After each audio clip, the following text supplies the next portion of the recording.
Wow, that's good. Robotics can be introduced for grade 3 students. A good point. Animation can be introduced to grade 3 students. Oh, you removed paint and you got Adobe Premiere Pro. That's next level, man. Okay. Okay, go ahead. Go ahead. Good point. Cyber security. Wow, interesting point. What's a skill that you'd add for class 3 students? Think.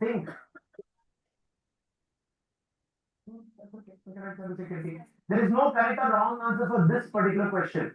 After this, whatever happens, a lot of wrong and right answers are there. But for this, it is opinion. Yes, ma'am.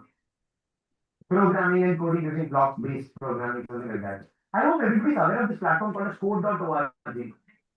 Yeah, code.org. It's a very good platform. Yeah, go ahead next. Very good. Repeat that. No screen. Huh. Right? Screen should not be there.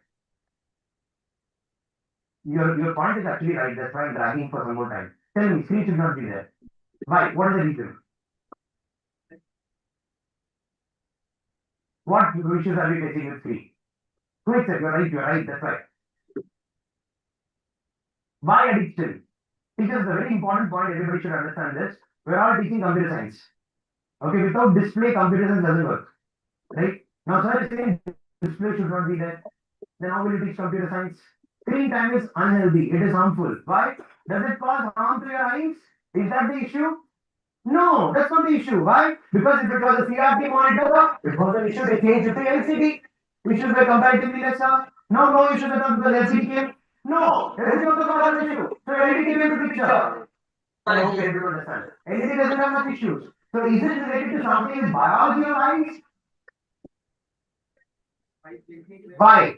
Your point is right, but your reasoning is wrong. So you are very close, sir, but you're not right. You're very close, but not right. There is a word called as attention span. What actually happened is, as per the research by Harvard, they came to know that the better and the better the quality of an image, more and more is the immersion. And when more and more is the immersion, when the students are coming out of that, the real world is not as attractive as the one which was there inside that. So they're not able to concentrate in the real world. I tell you the major problem of social stigma, especially students of 8 to 12 who are just achieving their puberty or adolescence age. They're always worried about their selfies and they rework on their face. Even who do that? You take a selfie, but you have a filter. Makes me little extra parallel. And you take one picture. And you're happy about it. Now, when you're happy about it once, twice, thrice, there is another app right now which can even modify your cheeks. Like ज़्यादा हो गया, let me reduce it a little. Again, you get addicted to that. There's a moment of time very soon when you look at yourself in the mirror, you don't like yourself. Now, as an adult, we are a generation where we have seen both. More importantly, we don't care because we got married. Okay. Now the problem here is this particular students they've got this image, consciousness because of which they are getting affected, and that is one of the major problems. You might say that my child doesn't use Instagram, Snapchat, but my child uses a lot of selfies. That particular child is equally affected.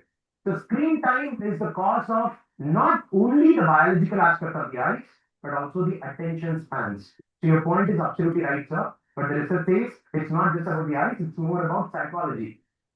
That's a good point. So without screen time, how would you do that? Is there any method with which we can work? No, CSM plus cannot be the real solution, right? It can be just momentary. Any other solution? You know that very well. People started making mixed realities. So mixed realities means I tap on this chair becomes a transformer. Something like that. And you just do like this, a display comes over here. Have you seen that's basically hologram technology. And there's another important area called as Internet of Things. Yeah, Internet of Things, IoT, and augmented and virtual reality, which constitutes mixed reality. Thank you for bringing that up. What would you make a mandatory topic in class 6 to 8?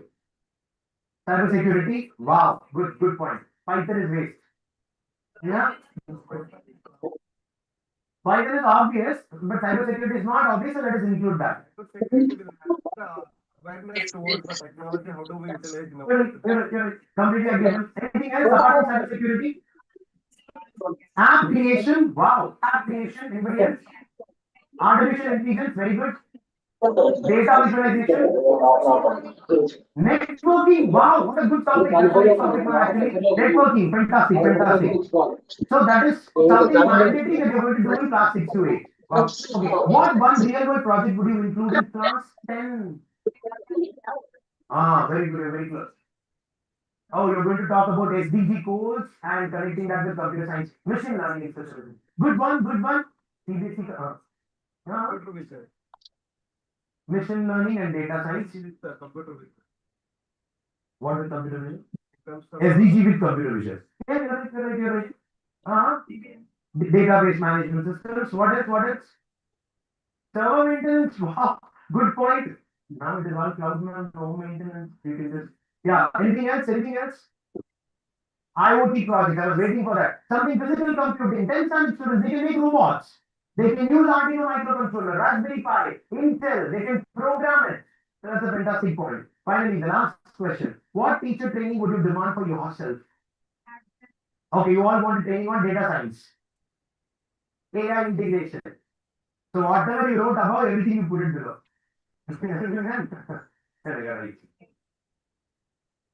EdTech tools. Anything else? robotics, activity-based learning. Activity-based. One of the greatest problems of computer science teachers, one survey very nicely says, we know Python programming, sir, but we don't know how it works on a robot. We know the front and back end, but we do not know how to transfer that to a robot that my son made.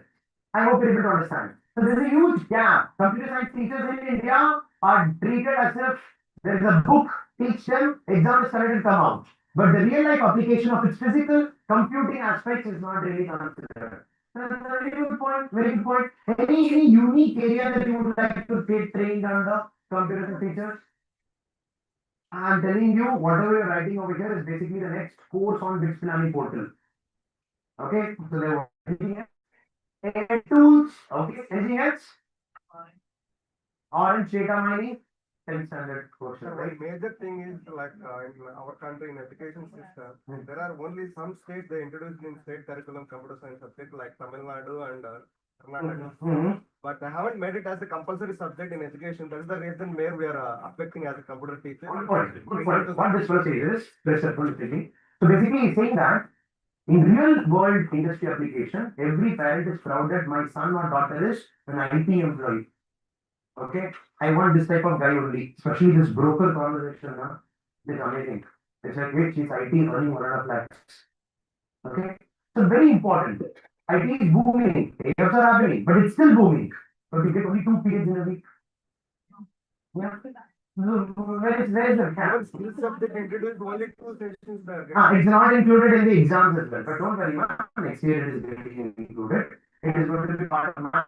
Common message spreading in the organizations. Ah, It is only for scoring subject, you will not get the session. Only end of the day, you need to study. He's really affected.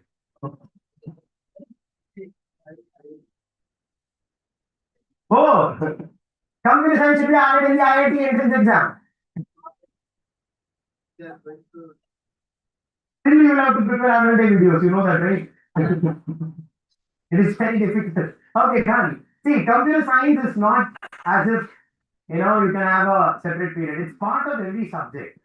In fact, what they actually say is when you talk about look at this. This is beautiful. This is beautiful. There are 3 phases of any change that happens in life. In life or in organization or in industry, ma'am. The first one is called as sensitization. Sensitization means somebody knows the importance of it, but it is not happening in reality, so they will protest for it. So like people will fight for it. Then multiple people start fighting, and suddenly people will start adopting it here and there, here and there. And finally, because of these 2 people who adopted it, other people will also have this motivation to adopt it, and they will adapt to it. So sensitization, adoption, and adaptation. Imagine this like you've got 10 photographs of the groom. You're going to marry somebody. You've got 10 photographs. This one okay, this one okay, this one not okay. Okay. This is sensitization. Okay, you're choosing one fellow to marry. That is called as adoption. Okay? After marriage, you don't like him. You're still living your life, right? This phase is called as adaptation. Make sense? Okay. Fine. I'm very sorry to all husbands. Whether it is the people are women over here, so I'm just putting it on mail. You know, it will be equally on the other side also. I'm not sure. But the point is sensitization, adoption, and adaptation phase. Why are we talking about it? When more people like you talk about like this, in forums like this, and register this on Facebook, LinkedIn, Instagram, one day some people are going to adopt the new systems. And that is how National Curriculum Framework wrote one important point. Next year, computer science will not be an independent subject. It will be part of mathematics. It's going to be called as mathematics and computing. Indirectly, you all have to prepare maths also now. It's already there in 9th and 10th. You have got maths with AI as an important chapter. That too with probability and statistics. Yeah, you call the maths teacher. Just this introduction you give to the students. I will continue with the remaining things. Yeah, you do that, right? You collaborate with maths teachers. There's going to be a time down the line very soon where computer science teachers are going to collaborate with all the other subject teachers. This brings me to one last point before we conclude for this, and then we'll go for a break. The point is, how many of you teach computer science because you love this subject? Raise your hands. Come on, you love this subject, that's why you teach. Everybody? Okay. Anybody is a maths teacher, but my principal told me to teach computer science. Now, this is question number one. Don't answer the next question. Don't answer the next question. But this is the most relatable. How many of you teach computer science because you love the subject? No. How many of you teach this subject because you love or because you hate all the other subjects? Think and answer. You don't have to raise your hands.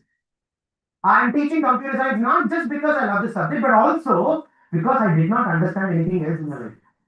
Or I hate all the other subjects. I'm just talking about two extremes of choice. When you have got certain options on the menu in a hotel, you go with the one that best suits you, not the one which you best like it. So the influence of what you like or what you adopt or choose is not just a function of your positive emotion, but is also about ignoring the negatives. I hope you're able to understand. That's it. That brings me to the end of this particular session. I'll leave you with one last question on networking. We'll go for tea right after that. We'll come back with the next important topic called as how to teach computer science education. This fellow will not leave me. Yeah, go ahead, sir. Right now in India, Hyderabad is in second place. In terms of, let us assume, okay, not in state government. What to buy the computers? You're right. You're absolutely right. You're absolutely right. Thank you so much. Hey, I love you. I think our super teachers need a little refreshment. Energy levels are dipping. You've been bombarding them with so much awesomeness all at once. How about we offer our guests some tea and snacks? Okay. After all, at Titi Devo Baba, let's honor our guests with a proper break. That's also in American accent. Very nice. My super teachers, meanwhile, during the break, Okay, let's take some selfies so I can also enjoy these. I think that is selfie. Okay, done. Let's take a small break, teachers, along with Aina. Break starts now. Enjoy it tough. Done. I would like to meet Snap you those again. selfies, and we'll reconvene in 15 minutes. Are you listening to me? Done? Good. Just get lost. So basically, Ira is going to come down. It will be there on this particular area. There are some options of taking some snaps along with some, you'll have a frame and all. This can be printed out and the printer is outside. Okay, so actually was supposed to get printed out right from here. Doesn't look good actually. So that's why we had a machine kept outside. So you can take the printout outside, teachers. So each school can come, if you want, you can take it. It's purely optional, free of cost, and the person is there outside to get it. Let's take a small break, teachers. We'll meet back at 11:40. Yeah? So, thank you so much.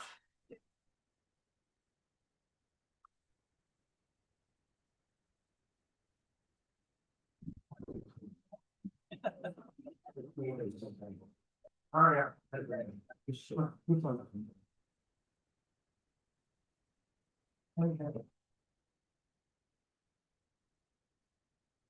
Okay.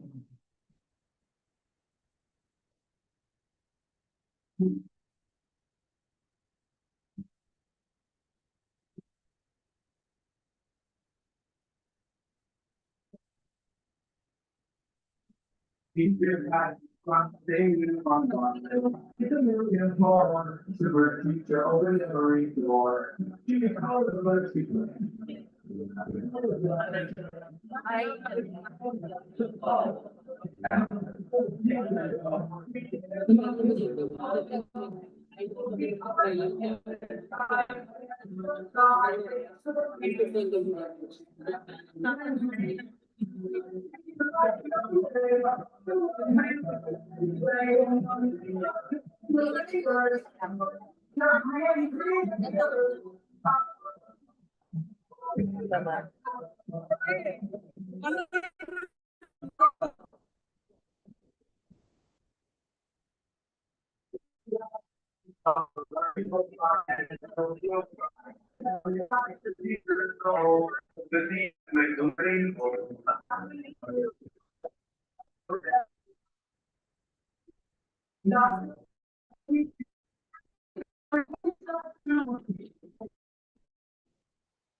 5 minutes. 5 minutes. Keep saying 2 minutes.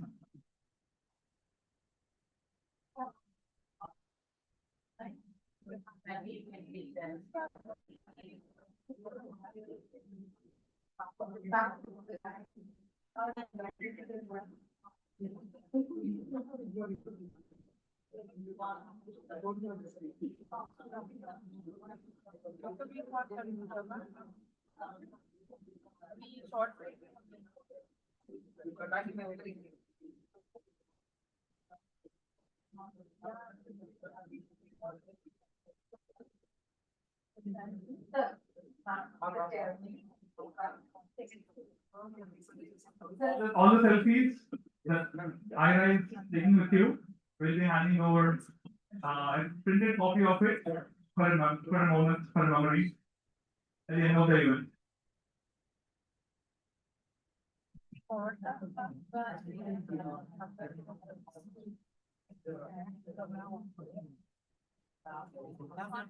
And for the teachers who do not get the opportunity to take a selfie with Ira, okay, I was going with you all until the end of the event.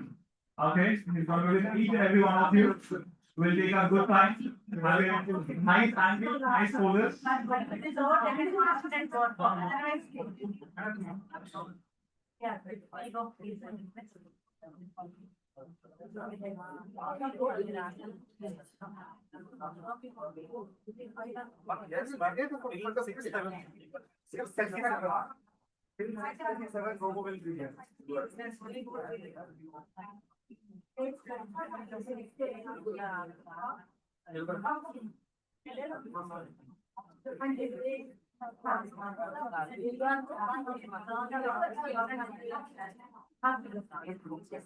Don't worry, ma'am, because then either your form is needed.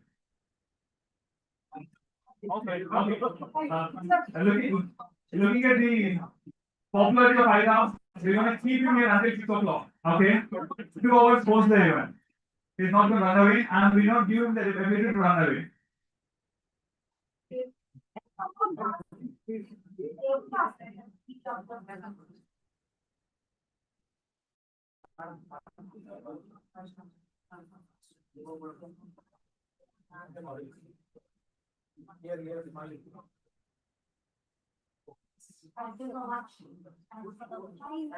The book on the display is for quick reference for you, but again, at the end of the event, we will hand over to you your own kits, customize whatever rates you need, whatever copies you need, even if you want a full set that is readily kitted for you. Okay, so do not be distracted with these copies. The moment the workshop gets completed, okay, we can gather back in the hall, have the kits selected, and then take them with you.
Thank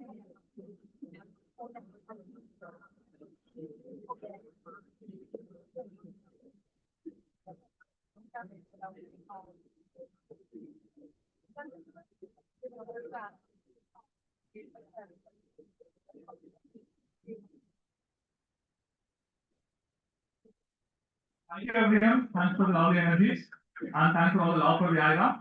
Okay. Within a minute, let's get back into our exciting segment. Thank you.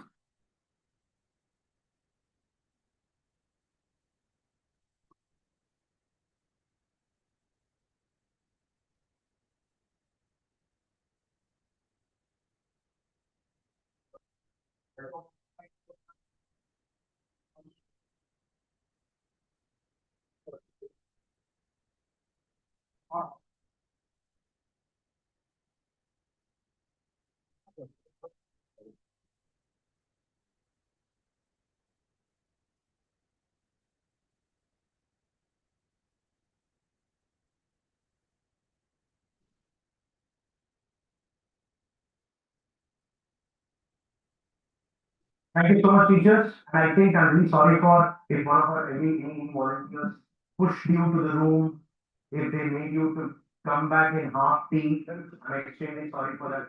The first time again. Ira is basically our robot to talk about our computer science curriculum,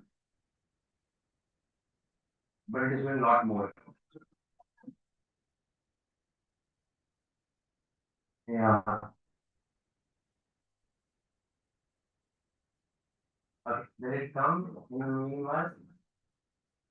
Why is it supposed to come later?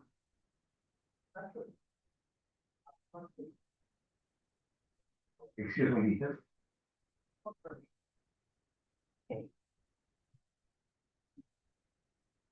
So.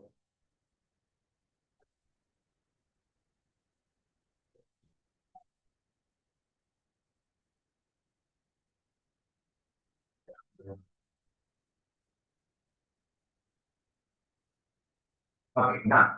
So we'll quickly start. Ira has got certain quiz things, but I just requested them to do it after the lunch.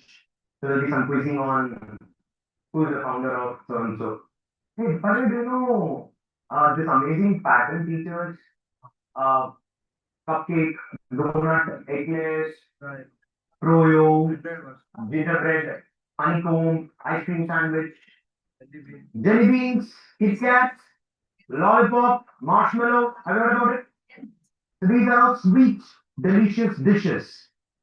And they are all actually Microsoft, no, Android versions, operating system.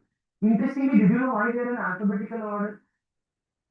Cupcake, donut, eclairs, froyo, gingerbread, honeycomb, ice cream sandwich, jelly beans, Kit Kat, lollipop, marshmallow, nougat, Oreo, pie. Primary kids learn ABC in the school. Okay. Why in alphabetical order? Versions, so it has to be alphabetical. Why not Android 1, 2, 3, 4, 5, 6, 7, 8, 9, 10? Huh? You'll not believe it's a very simple thing. Look at the marketing aspect of it. So basically, Android is done by which organization? No, not anymore. It's an open source, but governed by AI. Will not be visible data. Can't blame my parents all the time. Because the lights. Please come.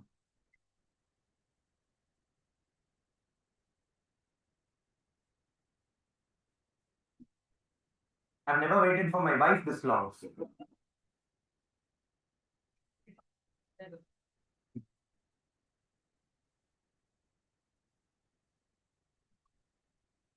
Okay. It's long for you to come here.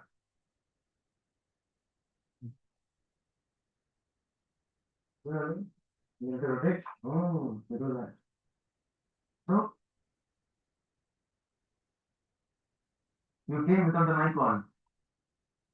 Hello.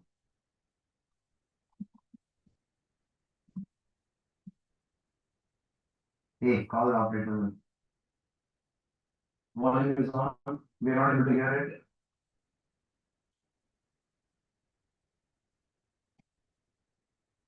So this is one of our ambitious products and projects, like just converting the laptops and mobile phones to physical robots.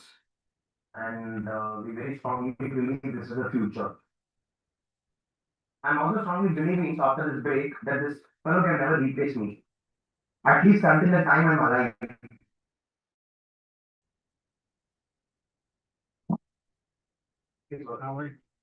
Speaker. Now, robots that have got two legs on it is actually called as a bipedal robot. I think you have heard about it. Bipedal robot involves a lot of precision in the motors on the knees and the thighs. You know, in old age, you've got the first spring called a skip spring. Do you have it already? No. Teachers are lucky because you walk a lot, you shout a lot, so that's why, you know, old age doesn't catch up that easily. Even if it does physically, but not mentally. Yeah, so that's one good advantage. Come on, you can do that. Hello. You better stay there. Okay. Okay, let's start with the session. Let's start with the next part of the session. We'll roll it on. The operator for quiz. We'll go to the next. Yeah, let it play. Please watch a small curriculum. The future of education is about building community, and I'm so excited about the potential that technology gives for students to cross barriers and become a part of a global community.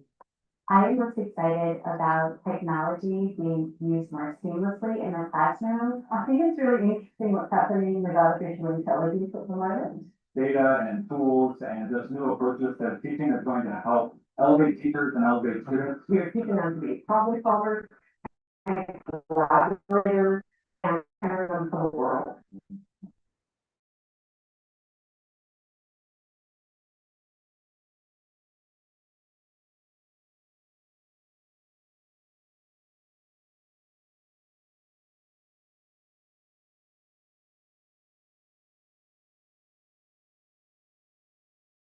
Curriculum for yourself.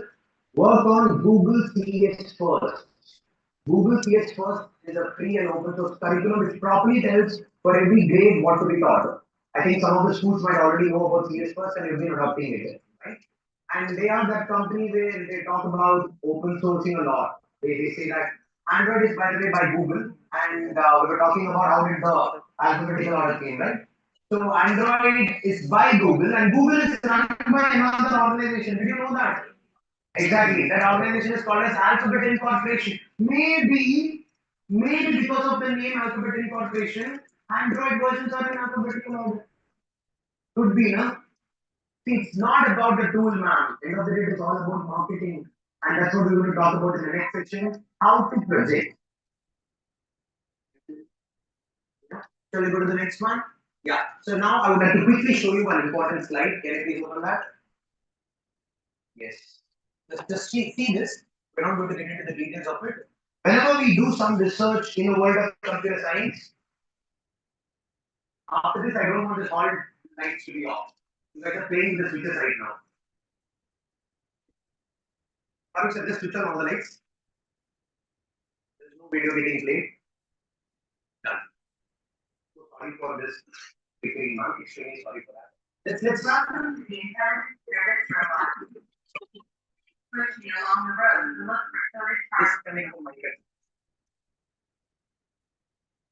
Shall I start? Thank you so much. The gap between organizing team and another organization. It's just like your annual day. The most irritating part about an annual day, see, I've been part of a lot of sports and annual day. Suddenly, a math teacher will come and say something that is not at all computerally possible. I still don't understand that. So, just purely like that. That's okay. Let's just look at this. 4 areas of research for a computer science teacher is going to be for use. The first one is called as understanding the curriculum. A computer science gem is a teacher who understands the curriculum from the perspectives of interpreting NEP 2020 goals, CBSE and ICC reforms, for CS integration. And when I say integration, it's about concepts getting integrated with real life applications. That includes AI, coding, data science, and robotics. And they even have a curriculum for grade 9 and 10 which includes 100 marks paper for robotics. As I said, I think you know about it. Article 66. Point number 2. Compare and map global CS standards like Computer Science Teachers Association, CSTA, and International Society for Technology and Education, ISTE by Singapore, by the way, Digicom, Edu, OECD, etc. These organizations write. They sit and write. How should the computer science curriculum look like? In India, we don't have people to sit and write. Even if you sit and write, one day suddenly one person says whatever you're doing wrong. Especially when the government party is changing, it is like computer change. So that's the sad part of India, but we are getting there. Explore the shift from ICT to skill-based computer science education using AI, AR, VR, and coding. This is very important. We'll talk about this again a little later. Next is pedagogy. That's what we're going to get into. It's called as context setting, connect to real life, concept exploration, and competency building. I would like to request you to please minimize this, completely minimize this. Let's quickly start with pedagogy. Now, today, if you have come and if you say that I'm going to take away something, trust me, next 1 hour is going to be that particular time. After this 1 hour, just after your lunch, even if you leave, you are not missing out on anything, frankly speaking. Next 1 hour, 1 hour, 15 minutes is going to be the most important with respect to how to teach computer science. For that, this Pilani gave a very good idea called a C4 model. Last year also we discussed on C4 model, but there's a lot of improvisation on that. Let's understand this step by step. Before going forward, let us have a scenario. Ma'am, what's your name of the corner? Sonali ma'am. Imagine I am texting Sonali ma'am on WhatsApp. She got a very good job in America. Okay, she's working in New York and she's a computer science teacher. I'm messaging her, Sonali ma'am, you attended the training ma'am? Now you're there in like United States. I saw your LinkedIn profile. You're doing a good job. How's the weather there? How's the culture over there? She's like, everything is bad, sir, but salary is very good. So she's messaging all these things and we're talking on WhatsApp. Remember this on WhatsApp. Now I'm going to give you two scenarios. You need to tell me which one is true. To give you two scenarios, you need to tell me which one is true. Scenario number 1. The message is going to travel from my phone to her in the first format. The format number 1 is it travels from my phone, okay, from my phone to the modem or the router in my home. Then it goes to the nearest Airtel tower because I'm using an Airtel SIM card. It goes to the satellite.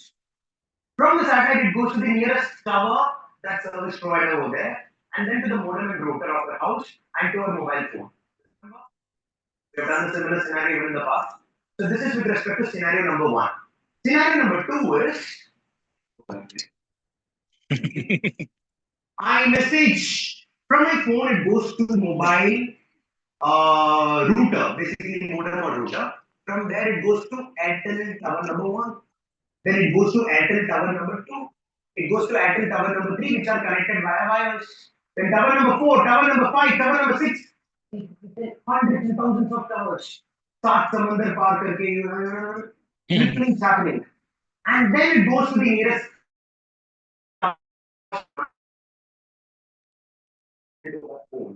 So first case is phone to modem to tower to satellite to tower to modem to phone. Statement number 2, phone to modem to tower to tower to tower to tower to tower and to the phone back again. Modem and change. This statement is true. First one, discuss and answer. Would you like to discuss and answer? First one is true. Second is true. I don't talk to Sonali, so I don't know. Anybody like that? Which statement is true? Very, very important in the world of computer science education. Statement number 1 is true. Second is true. Okay. How many of you go with statement number 1? 1 to be 2. Raise your hands. Probably. Okay, very good. Majority of you, maybe 75, 80 of you. Put on your hands. How many of you think statement number 2 is true? Very few. Around some 25, 30. You will not believe. Sonali ma'am, the message is actually traveling as per the second statement, not as per the first statement. Because the message is on WhatsApp and it's not radio waves, and you will not believe there is an actual wire from my home which is connected to Sonali's home. Actual wire. It is there on the mountains, under the seas, okay, over the cables, whatnot. They actually travel. You want to see that wire? Open submarinecablemap.com immediately. So there is this website called as submarinecablemap.com. Get out all by connecting me and Sonali. See that. Submarinecablemac.com. Mhm. Yes. Submarinecablemac.com is that particular website where you can see all the websites or all the links, web links that has come which connects people from one place to another. So you can, in fact, if you see India, zoom into India a little bit. Go forward, zoom, scroll. I don't know how to scroll. Just enough. So you can see Mumbai, Chennai, and then you've got Visakhapatnam. These are some of the points. The mouse is nearby if you want, you can use that. Okay, click on one of the wires, please. Click on one of the wires, any random wire. So if you click on that, you'll also get to see the owner of that wire. Okay, click. You can see that this is owned by AT&T, China Telecom, Dialog Axial, Reliance Jio is also there. See this, you'll be able to figure it out. Okay, so here in this case, don't do anything.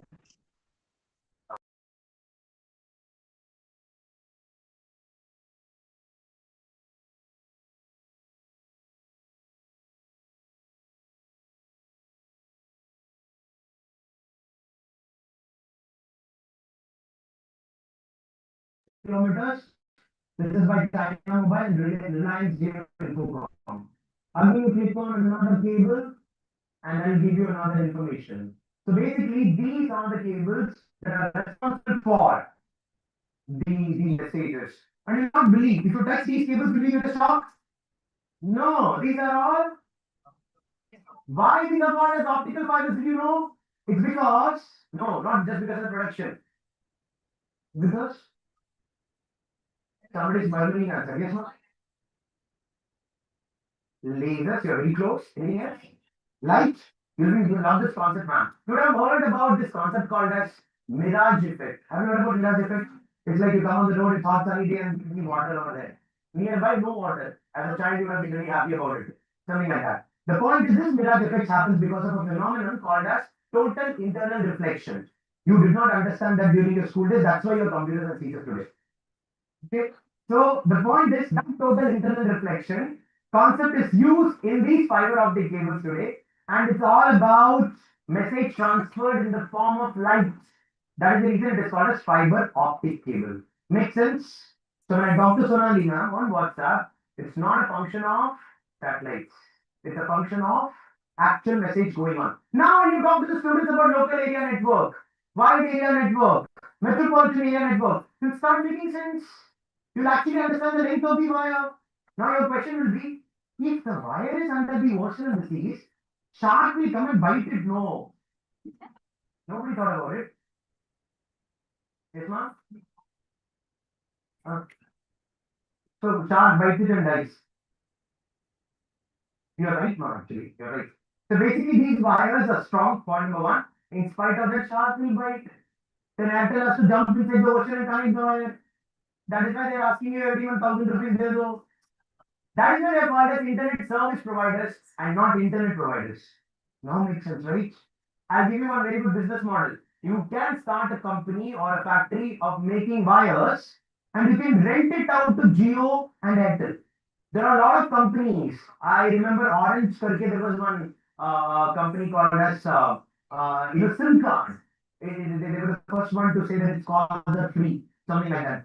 They made all the wires and infra everything, but unfortunately they did not have the money to produce mass SIM cards that can be accepted. So all the wires that they put under the ocean are still there, but rented by Airtel. So all the wires that you're seeing, owner may be somebody else, but the rental is different. And you know what? Rental income with respect to subscription model is amazing. For example, Prime Video. Prime Video, they're like 120 rupees, you're paying for one movie in the theater. For the same 120 rupees, I can give you hundreds of movies per month. You're like tempted, right? But the catch is every year you have to pay. You're getting more options. So this is called a subscription model. Internet, the software developers, everybody is moving towards subscription model. So why am I talking? Now listen to me. Whatever we did is a chapter on networking.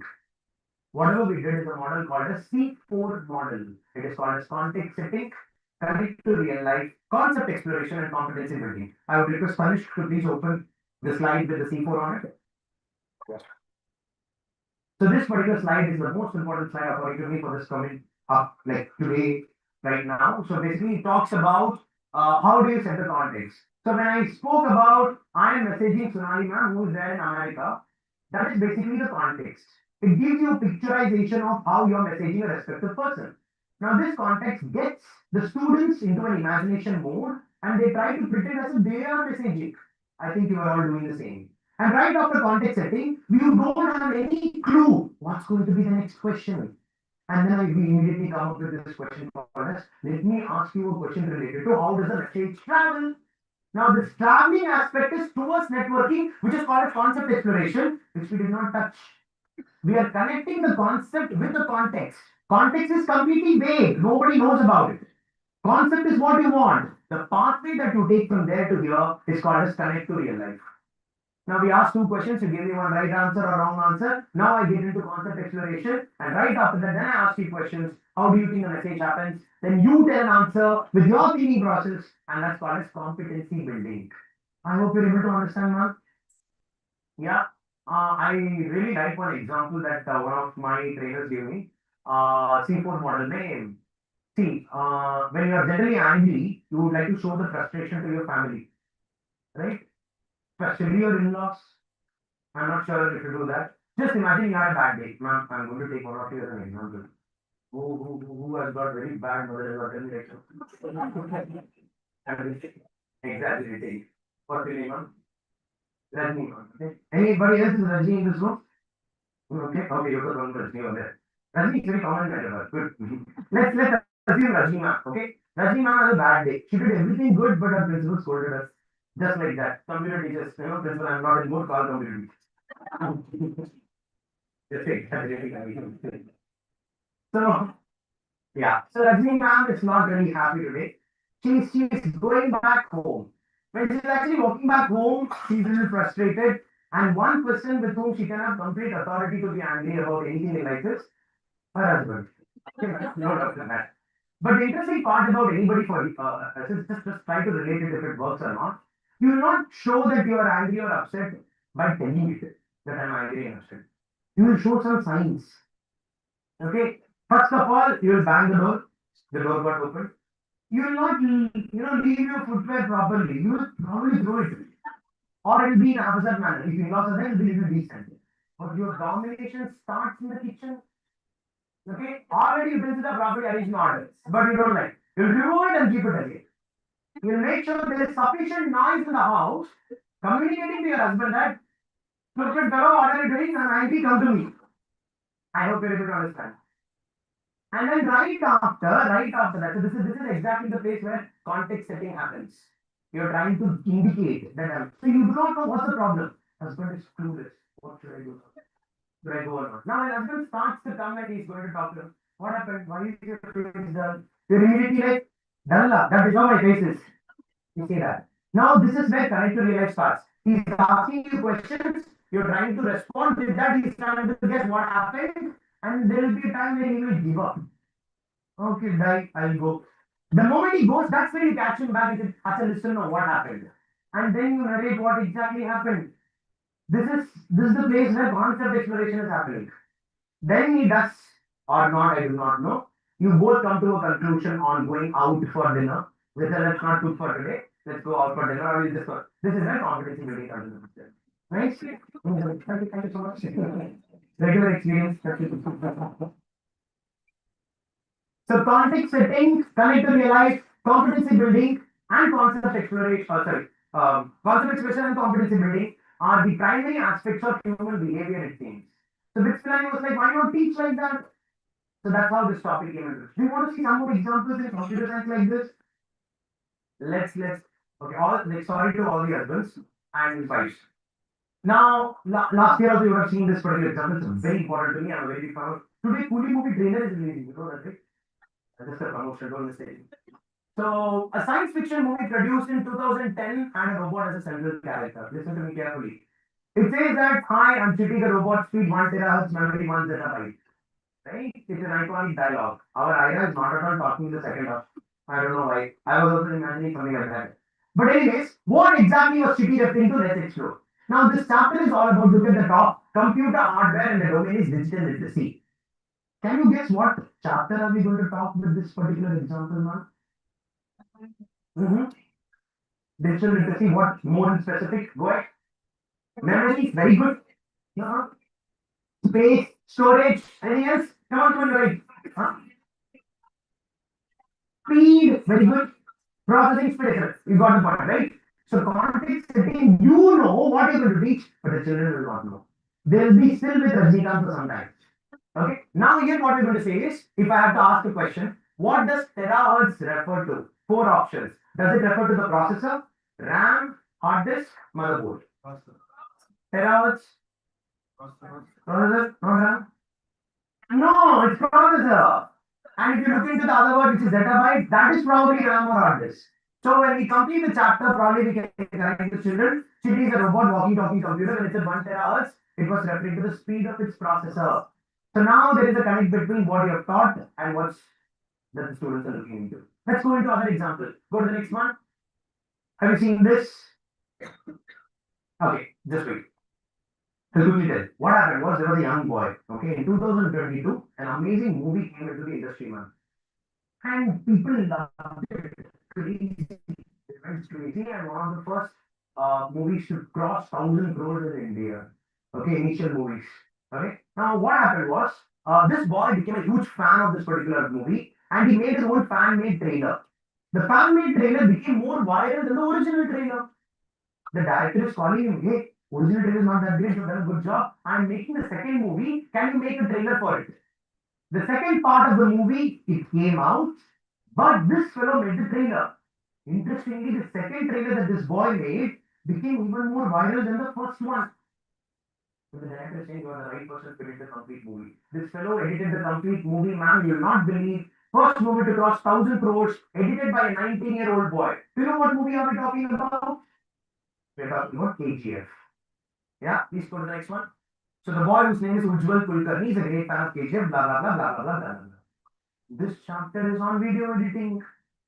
Just imagine you go to the class and students, let's learn about video editing. Open the software called Adobe Premiere Pro or shortcut. On the left, you have got file. On this, you have to click. That is a traditional approach. Not that it is wrong. That can be interesting. But this is competency-based approach, where students are able to connect with. This is an interesting thing, man. It is about when you explain any digital literacy topic, showing the output first and then explaining how that output happened is more effective than going to, for example, Iron Man. How does a flame that come out of his arms and legs? Now I'm going to show the options. This is how it works in OpenShot or Shortcut. Students will be more keen. Rather than showing them the software first, I think it makes sense, right? So this is called as context setting. I hope everybody is able to understand. Nice, no? KGF. Yeah. By the way, this fellow was able to make 1,000 crores for one reason. He found the attention span of people was very less. So he made sure not even a single movie scene crosses more than 2 minutes. You check if you want to. If at all it needed like 2 minutes more, they'll show some other scene and they'll come back. Next example. Let's go to the next example. DMart, no. Go forward. This could be a simple example for primary class students where we explain input, process, and output. Look at this. Have you ever gone to an ATM with your mom and dad? This machine automatically gives them the money they need. It's interesting to watch the note slide out while the machine makes funny sounds. Do you like the ATM with the sound? Unfortunately, it will be only for a microsecond. That many money is there. Yeah. Teachers, India, what else to do? Anyways, but how does the ATM actually work? Let's explore. So this could be a very good example for again computer hardware, digital literacy. Go to the answer, please. The ATM is like smart computer. So this is input, process, and output. Again, another example, probably for a third standard student or something like that. So contextualization of information is the key aspect of any computer science teachers for any topic. It doesn't mean that you have to do like this. You can have your own real life example and do it. Can we see one or two more examples? The next one will be very interesting. Please show the next one. Not this. Next. I love this also. You remember? Yeah. Let us properly. How many of you have a pet dog over here? Animal pet animal? Yeah. You will get a Nobel Prize. I'll tell you how. See this. So basically, a scientist conducted an experiment with a dog in which he observed. First week, he gave the food to the dog. Okay, when the food is there, the dog is salivating. It's like, wow, food is there. In the second week, he rang the bell to the dog, but the dog is not salivating. Why would he do that? But in the third week, he's having the bell and the food, and he's doing that. So basically, now dog is salivating. Interestingly, the next week, they've taken away the food and only ringing the bell, and the dog will salivate right now. So this is where you have coded the brain of the dog. Whenever bell rings, I'll give you the food. Understood? Yeah, that is how you have been brought up. You know that, right? Yeah, both in the schools and at home. That's a true point. Well, initially the dog used to salivate only on getting the food, thus getting the food was the event which caused salivation. Later, the scientist started ringing a bell while giving the food to the dog. This taught the dog that whenever a bell rings, it gets the food. Thus, the scientist coded the dog's brain to add a new event ringing the bell. Probably this can be compared with functions. So the chapter is event programming, and this experiment was a part of a study on behavior, the conclusion of which won the Nobel Prize. Who thought having a dog, cow, or an animal give you a Nobel Prize? That's an interesting thing. Yeah. So that's with respect to context, I think. One last before we go to the next. Please go forward. Next. We'll come back to this again. Next. Keep going, keep going, keep going, keep going, keep going. Go forward. Wait. Come back. Stay. This is one of the mind-blowing revolutions. In 2007, Steve Jobs walked onto the stage with a knowing smile and said to the audience, "Today we are introducing 3 revolutionary products. The first one is a widescreen iPod with touch controls. The second is revolutionary mobile phone. The third is breakthrough internet communications device." He continued his speech and repeatedly mentioned 3 gadgets again and again. And the people were getting intrigued yet a bit confused. What was going on? Why build this kind of a suspense? Let's find out. Video next, right? Okay, I would request you to please turn off the lights. Watch this video. This is one of the milestones in the world of computer science education.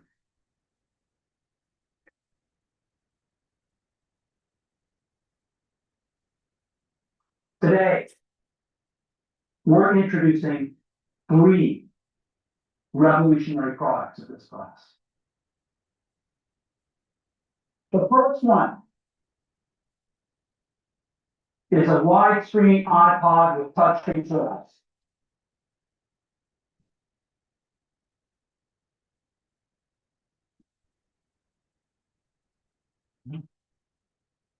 The second is a revolutionary mobile phone.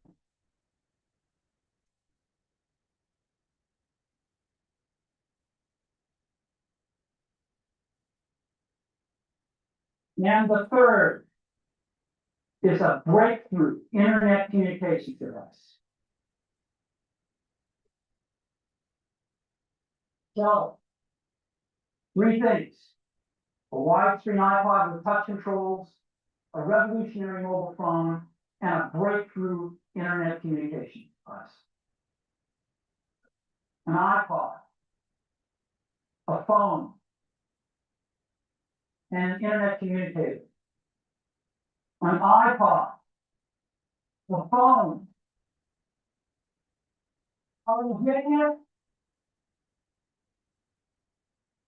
These are not 3 separate devices. This is one device.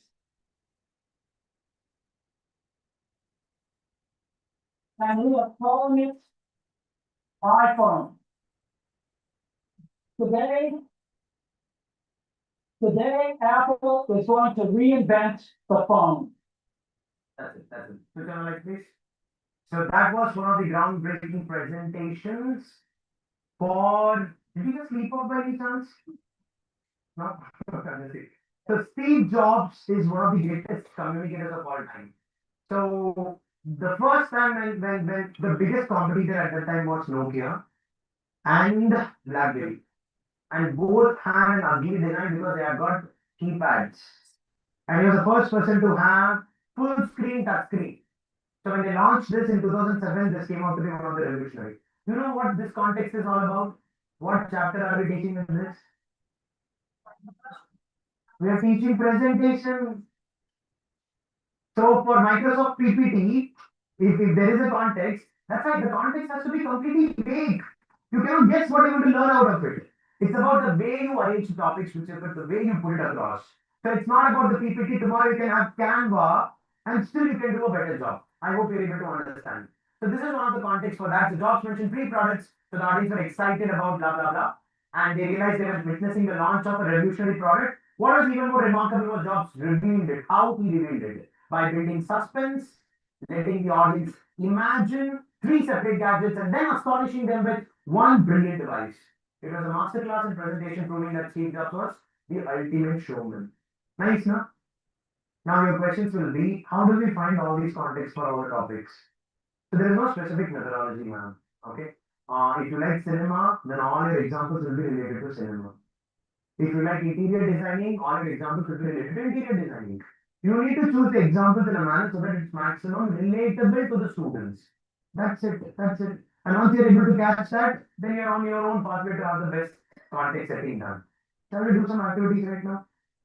Yeah. Please open the activity sheets.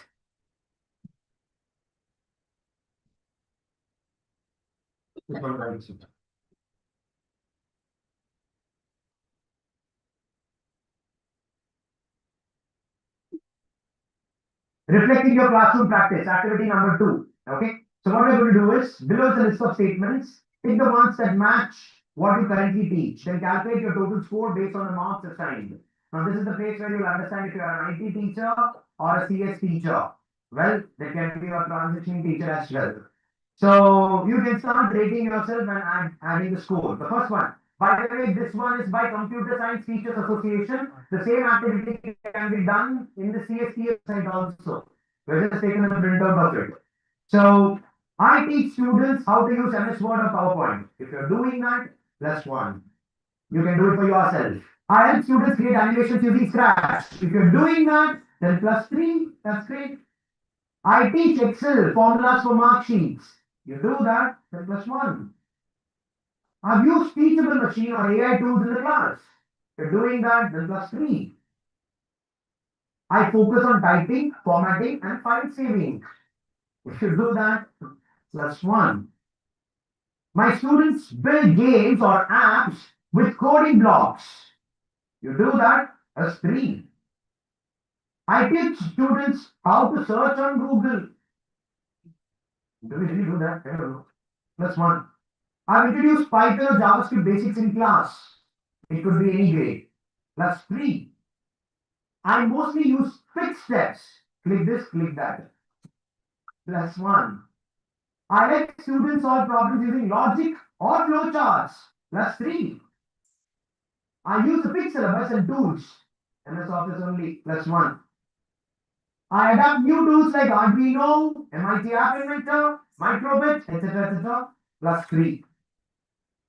Okay. I hope you have written the answers.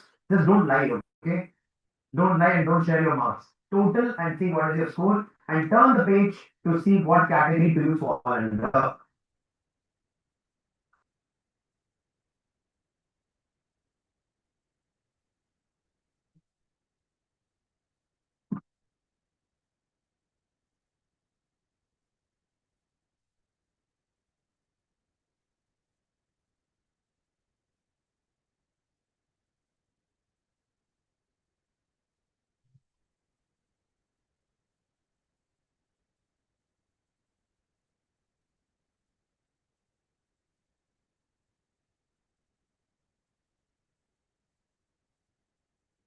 No problem.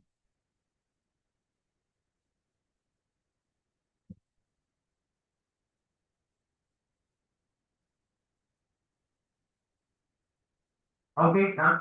How many of you fall under IT teacher? You don't have to raise your hands. How many of you fall under transitioning teacher? You only don't have to raise your hands. How many of you fall under 15 to 24? CS teacher? Majority of you? Lying, no. You want to, but you cannot. That's the major problem over here. But that's okay. That's okay. So these are some of the aspects with respect to reflecting your classroom practice. So we've done that. We'll go to the next one, which is with respect to real world tech mapping. But before that, okay, you can come in. Come. No, that's okay. Then I'll explain it. I hope you talk something right now. Look at the way. If anybody wants when something stands in between to check if it is coming and hitting you, you can do that. It's basically an obstacle avoidance. Are you talking? Attention, Vasu and amazing educators. My circuits briefly got dazzled by all those selfies robot-faced camera wristbands, but I'm back in action, refreshed and recharged. Let's switch gears and map our next session together. See you soon. Teacher Vasu, you can take it from here. You just wanted to come and apologize. That's it. Are you going back? Yes. Okay. So, it's so funny when a robot comes and says sorry and goes. Right? So if anybody wants to, like, is interested in how it works, what is the back end and how it is programmed and things like that, talk to me separately later. We'll talk about it. Okay? It's an interesting thing. It's waiting for the door to open. Let it just look at me and stand here. That's okay. It looks beautiful. Yeah, you don't have to switch off anything. That's okay. To the next activity, teachers. Real world tech mapping. Okay, now this is very interesting. What we're going to do is we're going to read some real world applications and we're going to understand what concepts is being used over here. For example, first one, Google Lens translates printed text from a book or signboard instantly using your phone's camera. What is it called as? Remember, from a book or signboard instantly using your phone's camera. Google Lens translates printed text. What is it called as? Think and answer. Image processing. Computer vision. No. It is basically natural language processing. Exactly. It is NLP. This is a very important point. Just because there are camera aspects to things doesn't mean it is always about computer vision. Okay? Computer vision is about analyzing the images. NLP is slightly different. I think they're very close to each other. Next one. Swiggy suggests top picks for you based on your location, time, and order history. Very good. What is it called as? Recommendations. That is called as recommendations. But what is it called as technically? Machine learning. Are you sure? Supervised learning. Or even more technical. What is? Data science with machine learning.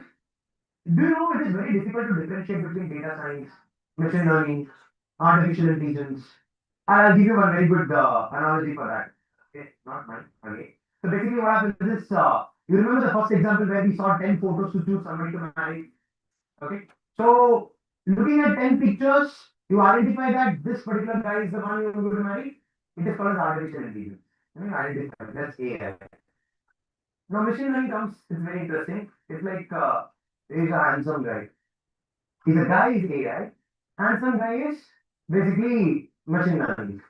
Not fit for me. That is deep learning. You understood? It is not a hierarchy. It is like a Russian doll in which, deep learning comes first, and then the machine learning, and then the artificial intelligence.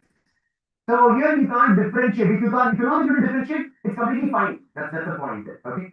Yeah. So anyways, so that's with respect to data science, or you can even write machine learning. Both are one and the same. We're going to talk about this again a little more in detail. Google Photos groups pictures of the same person together automatically. Very good. Computer vision. Yeah, it's absolutely right. Face recognition, computer vision. YouTube recommends videos based on your past watch history and user behavior patterns. Data science, absolutely. Let's go to the next. ChatGPT answers your questions using natural language and learns from user interactions. What is it called as? No, it is not NLP. It is, I'll read it again. ChatGPT answers your questions using natural language. Okay, understood. And learns from your own interactions. NLP is there. Yeah. This is basically coming at an answer key that I've got is basically yes, sir. What? Machine learning, deep learning, under the category of exactly reinforced learning. Machine learning, you're absolutely right. So the answer key that I got is basically reinforced learning. Fantastic, good one. ChatGPT answers America. Google Maps suggests alternate traffic-free routes in real time using traffic data. What is it called as? Real time. Real time. Data science? Anybody else? That's it? Nothing else? Yeah, it's right. Data science. Very simple data science. We're not getting into analysis. Analysis is part of data science. Alexa, Google Assistant answers voice commands like what's the weather today? It's absolutely natural language processing, NLP. Fantastic. Snapchat filters track your facial movements and apply augmented reality masks in real time. You are opening your mouth, tongue falls out. What is it called as? Computer vision, no. What is it called as? You're right, ma'am. Augmented reality. All the filters that you have on Zoom and all these things are AR. By the way, I hope you know, augmentation means exaggeration. So this is the reality, and on this, you're adding something else, a new information. That's called as exaggeration. Okay? You might be hungry for one reason, but you'll not tell that reason. You'll tell 1,000 other reasons, which is exaggeration. Next is Netflix shows because you watch rows based on your viewing history. What is it called as? It's basically coming under the category of machine learning. See, machine learning is part of data. Computer vision is also part of data. Without data, nothing is possible. If you want to get right answer and full marks, put data for everything. Okay. But just let's get into some technicalities. Meta AI flags and removes hate speech or misinformation across Facebook and Instagram. Think an answer. Meta AI or any artificial intelligence right now flags and removes hate speech or misinformation across Facebook and Instagram. So whenever you type, I don't like your picture, your comment will not live long. It will just go away automatically. What is it called as? Sorry?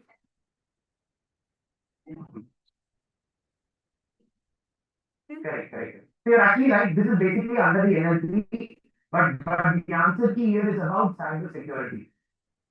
Okay, so this particular topic is more into cyber security. Yeah. Anyways, that's it. We'll go to the next activity right after the next session. But before completing or before concluding, I have an important question to ask, and then I'll conclude on it.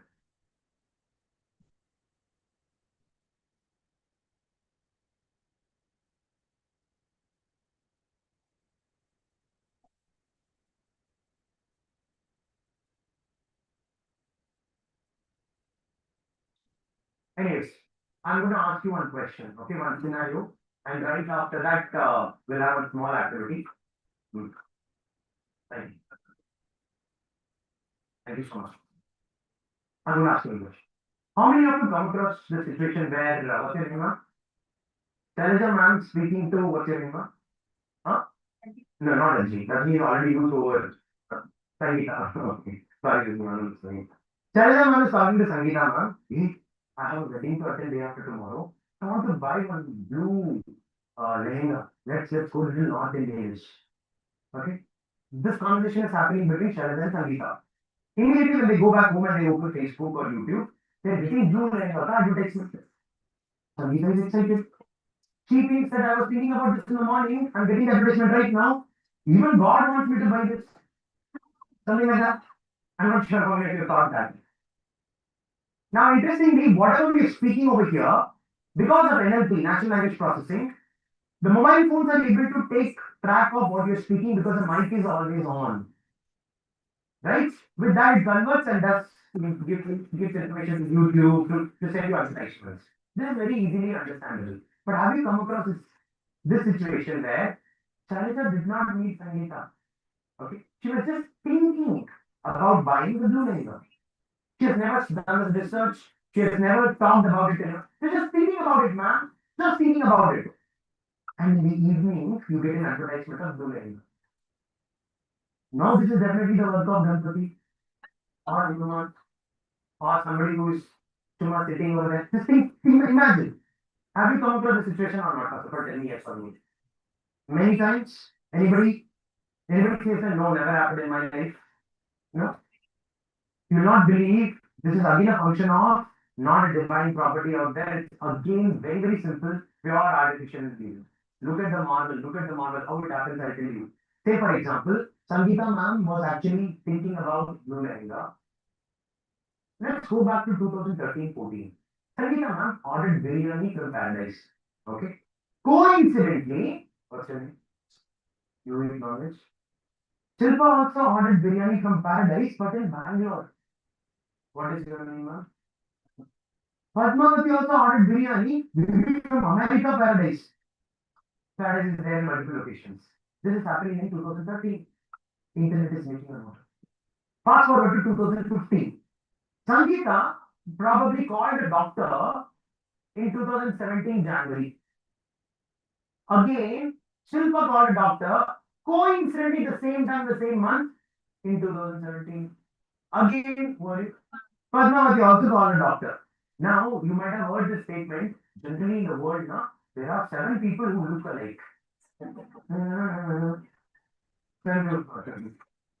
Now, artificial intelligence, what they say, hey, it is not 7 people, pa, you don't believe me. And not only look, they also think alike. So this internet, what it very nicely does is, it groups these people of thoughts. Now, Sangeeta, Shilpa, and Padmavati, they fell under one group. And in this particular group, just because they were thinking all the time same, there are 90% chances that Padmavati was searching for Blue Lehenga. Internet thinks that the other people also might think about Blue Lehenga right now. It will not send the advertisement only to Padmavati, it will send the advertisement to the whole group. Now did you understand? This is called as clustered machine learning algorithm. Clustering is the greatest or the most terrific thing of an artificial intelligence. Even your thoughts are not private anymore. You are thinking something really good. There are 100 other people thinking good right now. You might not know, but the internet knows. So it's like, can I really think? Can I have the privacy to think? I will be like, no, I can hear you. Sometimes you tell romantic as well, don't ask, don't speak, I can still hear. Happens only in the first month of marriage, I guess. After that, anyways, let's go forward. So artificial intelligence has gone to an extent where the thought process of what are we doing? We are again coming up with the same point of C4 model. We're taking an example of one woman over here. We're talking about biryani, which has got nothing related to clustering. This is called as creating the suspense, creating the climax, and then gradually revealing what's right and what's not. Make sense, ma'am? Shall we go with the next activity? Then we'll go for a break. Okay? Before that, I'll also show you some, websites. Did I keep it up? Yeah, no, it is here. Sorry. I would request you to please come to activity 5, not 4, activity 5.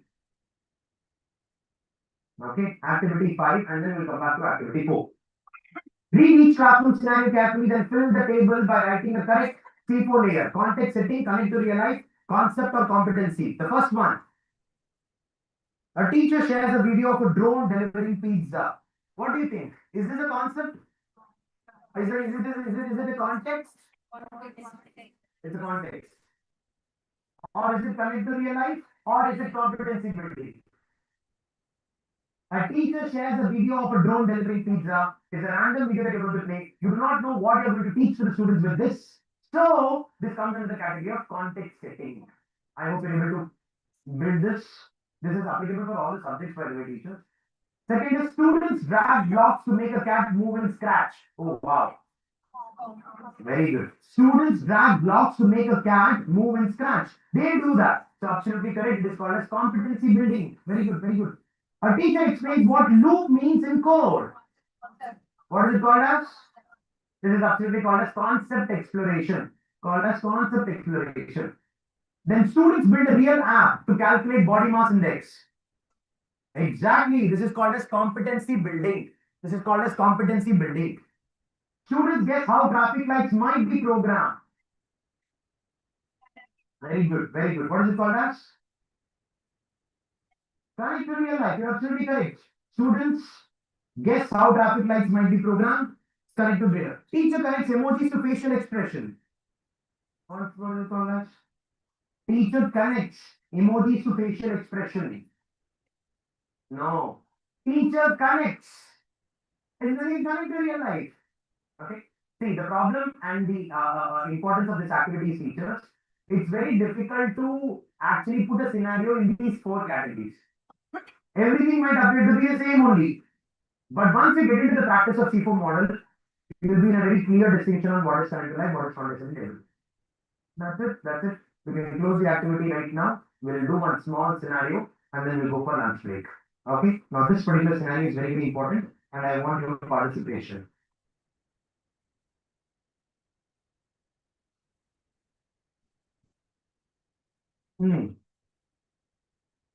Okay. One very important scenario. Watch this. Okay. Done. Done. So, how many of you over here know how to ride a scooter? Scooter. Everyone? How many of you like to ride a scooter? Did you learn how to like a? Okay. Just because you wanted to drop your children in school, you learned it, right? Don't like it. Right? Okay, done. I'm just kidding. I'm just kidding. What's your name, ma'am? Deepta. Okay. Just imagine, Deepta, ma'am, this is actually, wanting to learn how to ride a scooter for the first time. Who is a pro in riding a scooter? Like who pro? What's your name, ma'am? Aparna. One wheel also. You said pro, ma'am. Okay, one time you done that also. You want to train under her? Deepta ma'am is meeting Aparna, and every time Aparna comes to the school, with a very ravishing style, all swag only, So Deepta is like, ma'am, I'm inspired by you, let me learn how to ride a scooter. Now when Deepta said that, how to learn, Aparna is broad-minded enough to use my scooter for some days to learn, and then you can buy your own. Deepta is coming to the class. Aparna is saying, this is called a scooter. This is called a handle. This is the seat. And she's actually writing and showing it to her. Days pass on and Deepta learned how to ride a scooter. Okay. Now Deepta is when they generally when you learn something you want to show off. Okay. Deepta wants to show off. Deepta is asking Aparna, madam, I want to buy my own scooter. Which one should I buy? Immediately that lady is like, scenario number one. Aparna is like, buy the one which is most loved in India. So what is the most loved in India maximum sold? Activa. Wow. Honda Activa. Maximum people the second, third. No, Honda Activa. Okay, you like red color Deepta? Yeah. Just because your dupatta is red, I'm saying that. So she's buying a red color Activa and she's really happy about it. Generally, the problem with new items, when it comes, you will flaunt it around. Study will not be there at this rate. You will do this multiple times. Hair also. Just all these examples are purely from my personal experience with my wife. Okay, it has got nothing to do with fixing. And it will flaunt a lot. So that's what this is. Deepta is student. She's having a red scooter. She's coming to the school, and too much she's going forward and backward. Just imagine. Okay, this happens. Aparna ma'am is also like, what are you doing, ma? Are you the only person buying a scooter in the world? But the point is, when people do that, some people get jealous about it, and there are evil eyes on it. Okay? She forgot to put lemon under the scooter. Okay? Imagine the scenario. The scooter, because of somebody's evil eyes, is not working right now. Okay, it's not working, sir. Okay? Now she goes to Aparna. Ma'am, suddenly my scooter is not starting. Can you please help me? Aparna is like, I can definitely help you. There are two people in front of you. One, what's your name? One is Sharda, who is an automobile engineer. Okay, she's what is her name? Amrita. Amrita is a local mechanic. Okay, now there are two people in front of her. Aparna is, Deepta is going and asking Aparna, whom should I go to? So there are two people. One is Sharda, who is an automobile engineer, and another is local mechanic. What is your name? I forgot. Amrita. Now you all tell me what should Aparna suggest. Should she go to Amrita or Sharda? Local mechanic or automobile engineer? Your children are engineers. Or at least aspiring to be. You know, Deepta, where will you go? Aparna or, sorry, it's Sharda only. Automobile engineer. Costly one. That's okay. New scooter. Oh, it's a good point. Scenario number one, everybody's okay. How many of you say, you just raise your hands? I would like to get some hands. How many of you say that she has to go to Sharda, the automobile engineer? Raise your hands. Only because of you. Okay. But still, automobile engineer, even if I go with your point, only 3 people are raised. How many of you say local mechanic? Raise your hands. Oh my God. Put on your hands. Now let's go to the next situation. Scenario number two. This time, Geeta learns the scooter. Let's go back to that place. She's going to Aparna and saying that Aparna, I've learned it. I want to buy a scooter. And now Aparna is suggesting, hey, buy a scooter that is very unique in the market. Nobody has it. Only you should have in the whole country. Okay? No. Now she's actually calling Elon Musk. She's saying that this is Deepta, I want a scooter from you. Elon Musk doesn't have plans of making scooters, but he's making one for Deepta. One red colored Tesla scooter is coming to India for the first time and it's coming to Deepta. Same way she's flaunting up and down, forward and backward.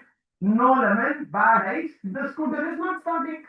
She's going back to Aparna and asking whom should I go to. Aparna says there are two people in front of you who is an automobile engineer Sharda and who is a local mechanic. What's her name? Amrita. Now you tell me where should she go? Automobile engineer now. Raise your hands for automobile engineer. Okay. Just because it is Elon Musk. It's because new. It's new. It's new. It's like if it goes to Amrita's hand, it'll open and she'll see that, oh, this is what battery means. She's going to practice using it. That's what your mentality is, right? What we are actually talking about, teachers will love it. Sharda is an embodiment of concepts. And Amrita is an embodiment of skills. In life, what are you going to give importance to? Knowledge or skills? Think and answer. What is more important? Knowledge comes first and then the skills, or skills come first and then the knowledge.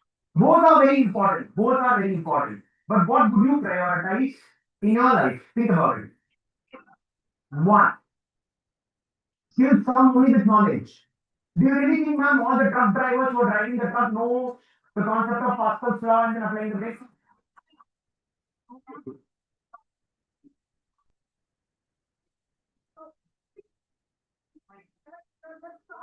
Very good. Very good. Very, you're right. Very good. So you mean to say knowledge comes first and only then skills. Can I just to bring some very good. Thanks for bringing that up. You mean to say thoda sa knowledge, more skills. The skill is important. So you at least that much knowledge should be there. It is like you write an exam, you should score passing mark, that's enough. No, not like that. So you come get up unless creating some confusions, ma'am, deliberate confusion. Knowledge is more important. Skills are more important. That's why NEP brought skill subject. So skill is more important. Okay. Skill is important. Both are important. Both are important. Both are important. What would you prioritize? Don't change the question again and again. Skill will you prioritize? Practical experience. Skill is more important. No knowledge. Let's continue. I'm so sorry for this anecdote. So basically, it's important for us to realize one very important point, teachers. The fight between knowledge and skills was always there and always continuing. Interesting part about knowledge and skills is that the people who think knowledge is more important than the skills choose the schools and curriculum that give more importance to concept and less importance to skills. In India, there are some schools, there's no textbook, only skill. What are the schools called as? Schools. Skill is very important. The students will learn how to apply the brakes and the Pascal's law without knowing it's Pascal's law with hydraulics, probably in 4th and 5th standard itself. So these schools give importance to skills, not concepts. There are some curriculums which is like, hey, Gora, concept is also important. At least little bit. Madam, at least little bit. But more important to skills. What are these curriculums called as? Cambridge curriculum, absolutely. I have books, but in the books also I've written what to do in the skills. I hope you're able to understand. IB is all about activity sheets. The themes on these activity sheets can be just not like that. So does a textbook only. One curriculum is like skill is no. Only concept. Their book will be like a dictionary. What is that book called as? Textbook, no. ICSE. Exactly. Photosynthesis chapter is 67 pages. You not believe what are the students learning? They probably right after the chapter they can do some operation to the plants or something like that. But the point is they're not wrong in their place. The only curriculum that gives equal importance to knowledge and skills is CESS. Are you able to understand now? Now, computer science over here, if you talk, is it a concept or is it a skill? How are we going to deal with that is something very important. And that's what we're going to discuss in the next part of the session under the assessment and technology category. I hope you're able to understand the pedagogy part, how to teach. We completed curriculum, we completed pedagogy. Bear with me for another 2 hours and then we'll complete with assessment and technology. Yeah? Hey, Ida. Oh. Drinking. Would you like to come? Hello. This requires a lot of pampering. Okay. Mm-hmm. Did you take sufficient selfies? Not here. Like right after this. Okay. Hey, Watson. I think even you're running low on power energy. Definitely. Let's hit the lunch break button right now. Teachers, it's time to refuel. While you're recharging yourself with some tasty food, I'll be recharging my circuits too.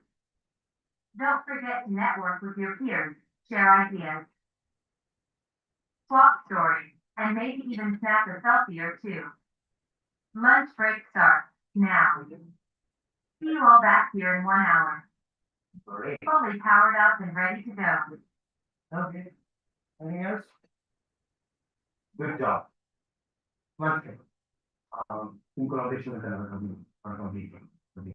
You are very so basically just as she said, see, I'm telling you robot she it as it said, as it said 1 hour lunch break, but I wanted to say something, ma'am. We'll make it 45 minutes so that we finish the session a little early so that we can go back home. Okay, point number 1. Second point is I'm going to use after 30 minutes an opportunity to introduce my curriculum, computer science books. I'm allowed to do that for only 15 to 20 minutes during the stage presentation. So if you're able to complete your lunch by 1:30, please come back. Anybody who is interested, from 1:30 to approximately till 1:40 or 1:45, I would like to speak about our computer science curriculum. If you're interested, you can take back the samples as well. And in the month of probably September, October, our team members will come and interact with you. If you want, you can select our books. This is one way of marketing for me. Yeah. Thank you so much, teachers. Let's meet after the lunch break. Thank you so much.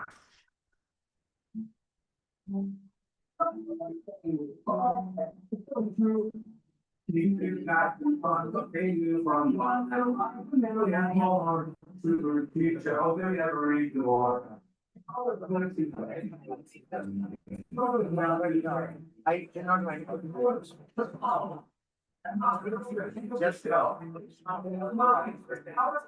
just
Very natural. That's okay, that's okay, that's okay. No, that's okay. I didn't plan that.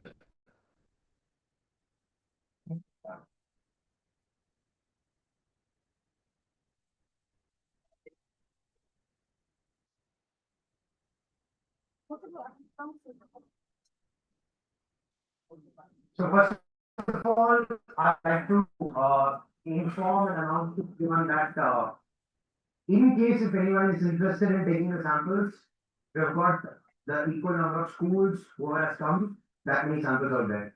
It is around 3 kgs. Do you really want to take it? You take it. Otherwise, our team members will anyways come and give it to your school. So it's up to you. Yeah. So it is not like they have given now, they again they will not give, nothing like that. So whatever we are speaking today, it's mainly to impart computer science education with the research that was done with Bismillah. That's it. That's the ultimate intention. With this, I'm just trying to market about our writing as well. That's it. That's it. So I would like to show you for the next 5 to 7 minutes on our computer science curriculum.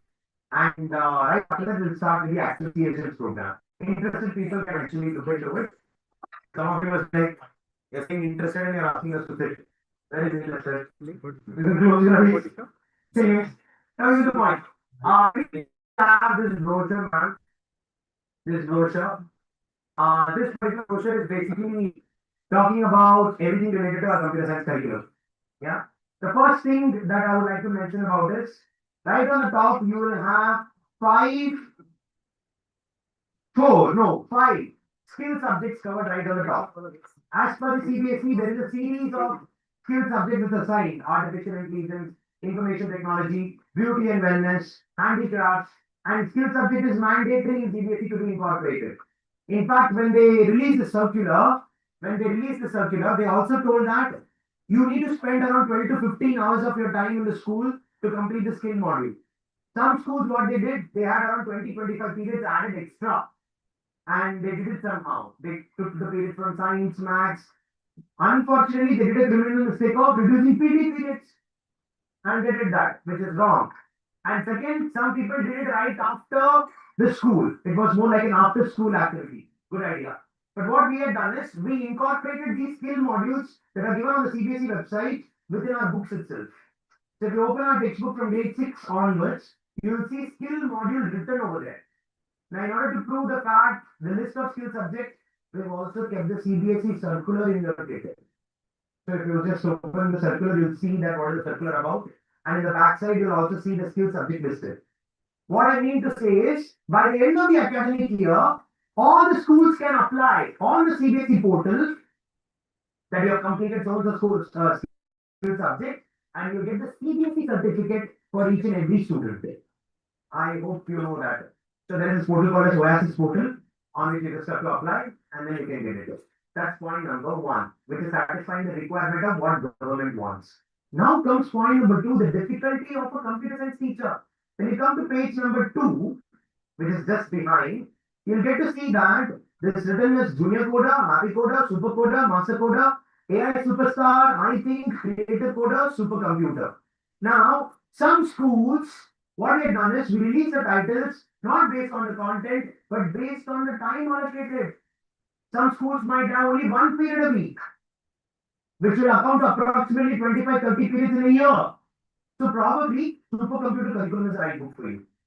I hope you're able to understand. Some schools will have 2 periods per week, which will account to around 35 to 40 periods. Happy Coder could be a good book for you.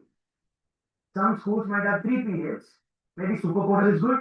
Some schools might have 4 periods. Maybe Master Coder is good. I hope you're able to understand. Is there any school no computer science subject? I'm just tired, Chuma. No? Otherwise, you'll not be here, right? Anyway, the point is, we wanted to touch the aspects of school implementation, but not compromise on the content. So when I said about the skill modules, that is covered here also in any book. So when you actually go through the curriculum, you'll get to understand. Today, unanimously, I'm taking Happy Coder as a sample that's going to be outside. When you take the sample copies, you will be getting the sample copy of Happy Coder. I think in the kit, they've also arranged grade 9 and 10 in each and every kit, which is grade as per the CBSE code of 417, not applicable for ICSE, unfortunately.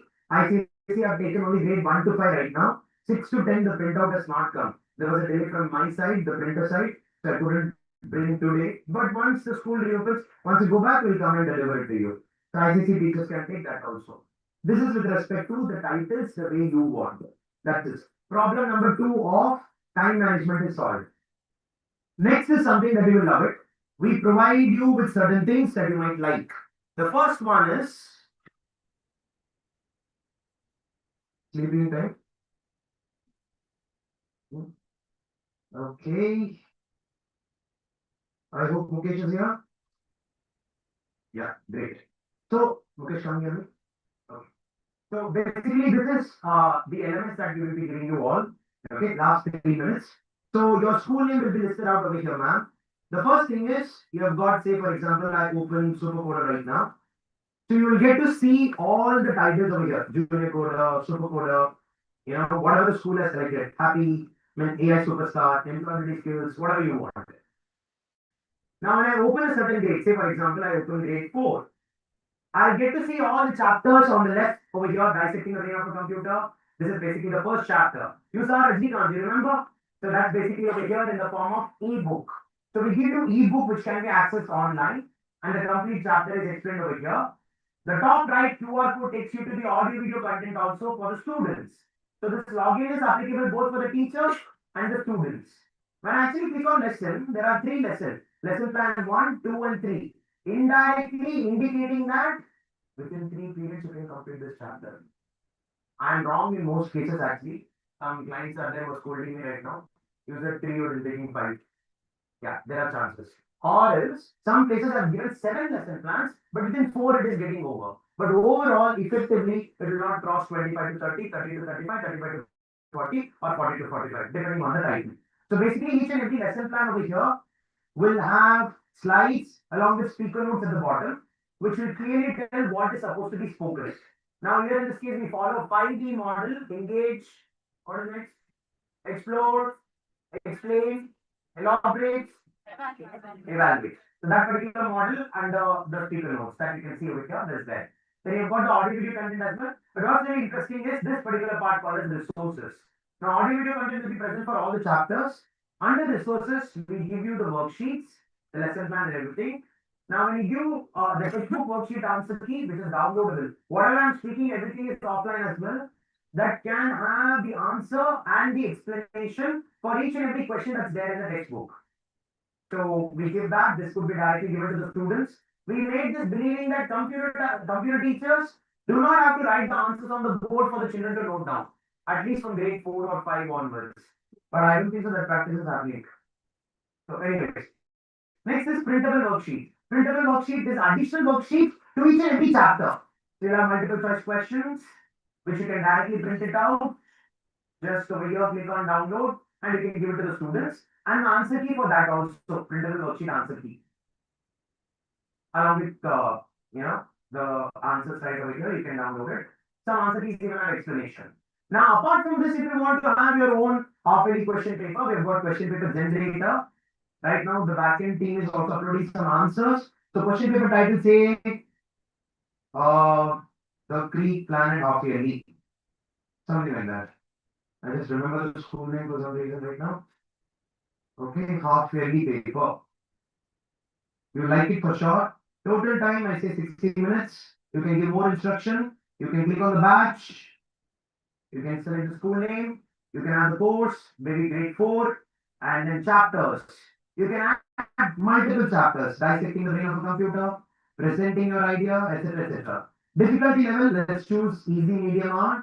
And there are multiple type of questions. Multiple choice questions, I would like to have 5 questions, 2 marks each. Probably, then again another type, short answer question, 5 questions, 1 mark each, something like that. And then the moment I click on generate question paper, the question paper gets generated. Interestingly, if you do not like a particular question, you can just click on the refresh button, that particular question gets changed. You don't like anything, click on regenerate section questions, everything will get changed. Now, the best part is when you come down, you will get to see the answer key as well. More importantly, you can download this as a Word document. Now, when you download this as a Word document, this gets formatted automatically as per half-yearly. I'm actually writing IT 402. That's the reason LibreOffice. And LibreOffice takes its own time. Okay. I've just come with dark theme, that's why it's looking like this. So you'll have a proper question paper without the answers coming out. With answers also you can download. That's it. Now this is with respect to question paper generator. I would like to show you one last 2 options. That's it, last 2 options. And then we'll go forward. I'll go to the batches. And let's go with any chapter again. So say for example, I get 7th standard, variables. Now, if I click on this, apart from the presentation, I've got something called as practice. We have integrated Python, HTML, ideally, and Scratch within the platform. So when you're teaching, while you're doing the PPT here itself, you can like hello Rajni. So you just and run the code. Here itself you get output. So that it is like interestingly when the students do it, they can save the program on their profile. So you don't have to search your computers of what programs they have done. That is the reason we have done this. And this can be also used for assessments, which is auto-corrected, even for descriptive answers. That update will happen in another 1 or 2 months. But yeah, that's with respect to this particular option. And the last option, you will like it for sure. Now, this particular option is basically called as IRA. Can you see IRA over here on the top, like bottom right corner? So IRA is our own large language model, basically an AI.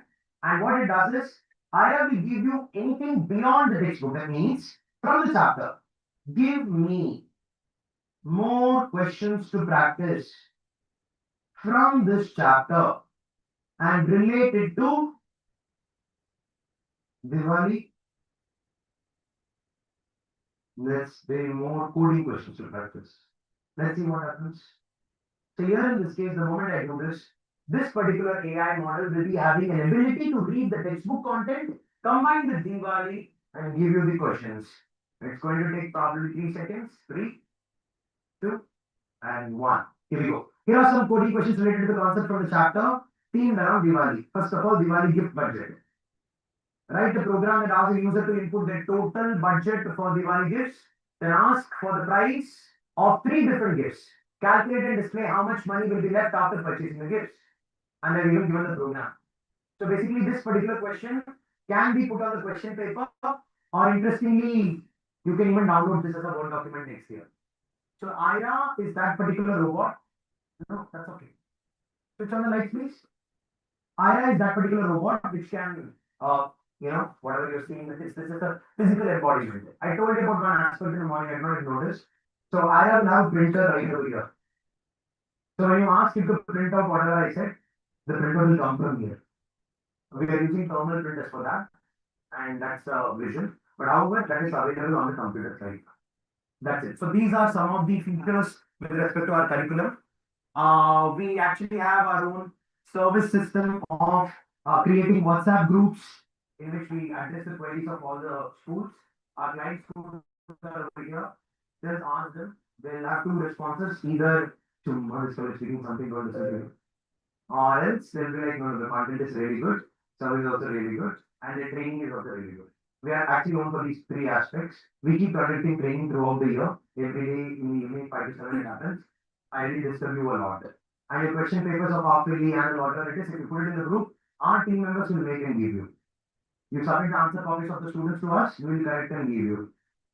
But I don't think you will do that. Okay. And the same thing. And it can be auto-corrected using IRA also. That is also another option. For the current client schools, you must be like, where is IRA? It is not auto-correcting. Auto-correct option is not enabled for the current year, man. Next year it will be enabled for you, but within 2 months it will be out. That's it. That's with respect to about our computer science curriculum. We call it a supercomputer curriculum. And with that, all these things happen. If anybody is interested to look into the curriculum, you can take back the books from here, and respective team members, that will be Pawan, Sukumar, Dheeraj, will be coming to your respective schools. Make sure that they come to you, meet you with the appointment. We do not want to be disturbing. Once they come with the appointment, we just allow it. That's my only request. My time is up for marketing and sales. Let's quickly go forward with CESS. Really sorry for all the inconvenience in case of it costs. Yeah, shall we start now? Yeah, let's quickly begin. We have an interesting activity, but for that I needed my partner. Wait, where is that? Okay, come.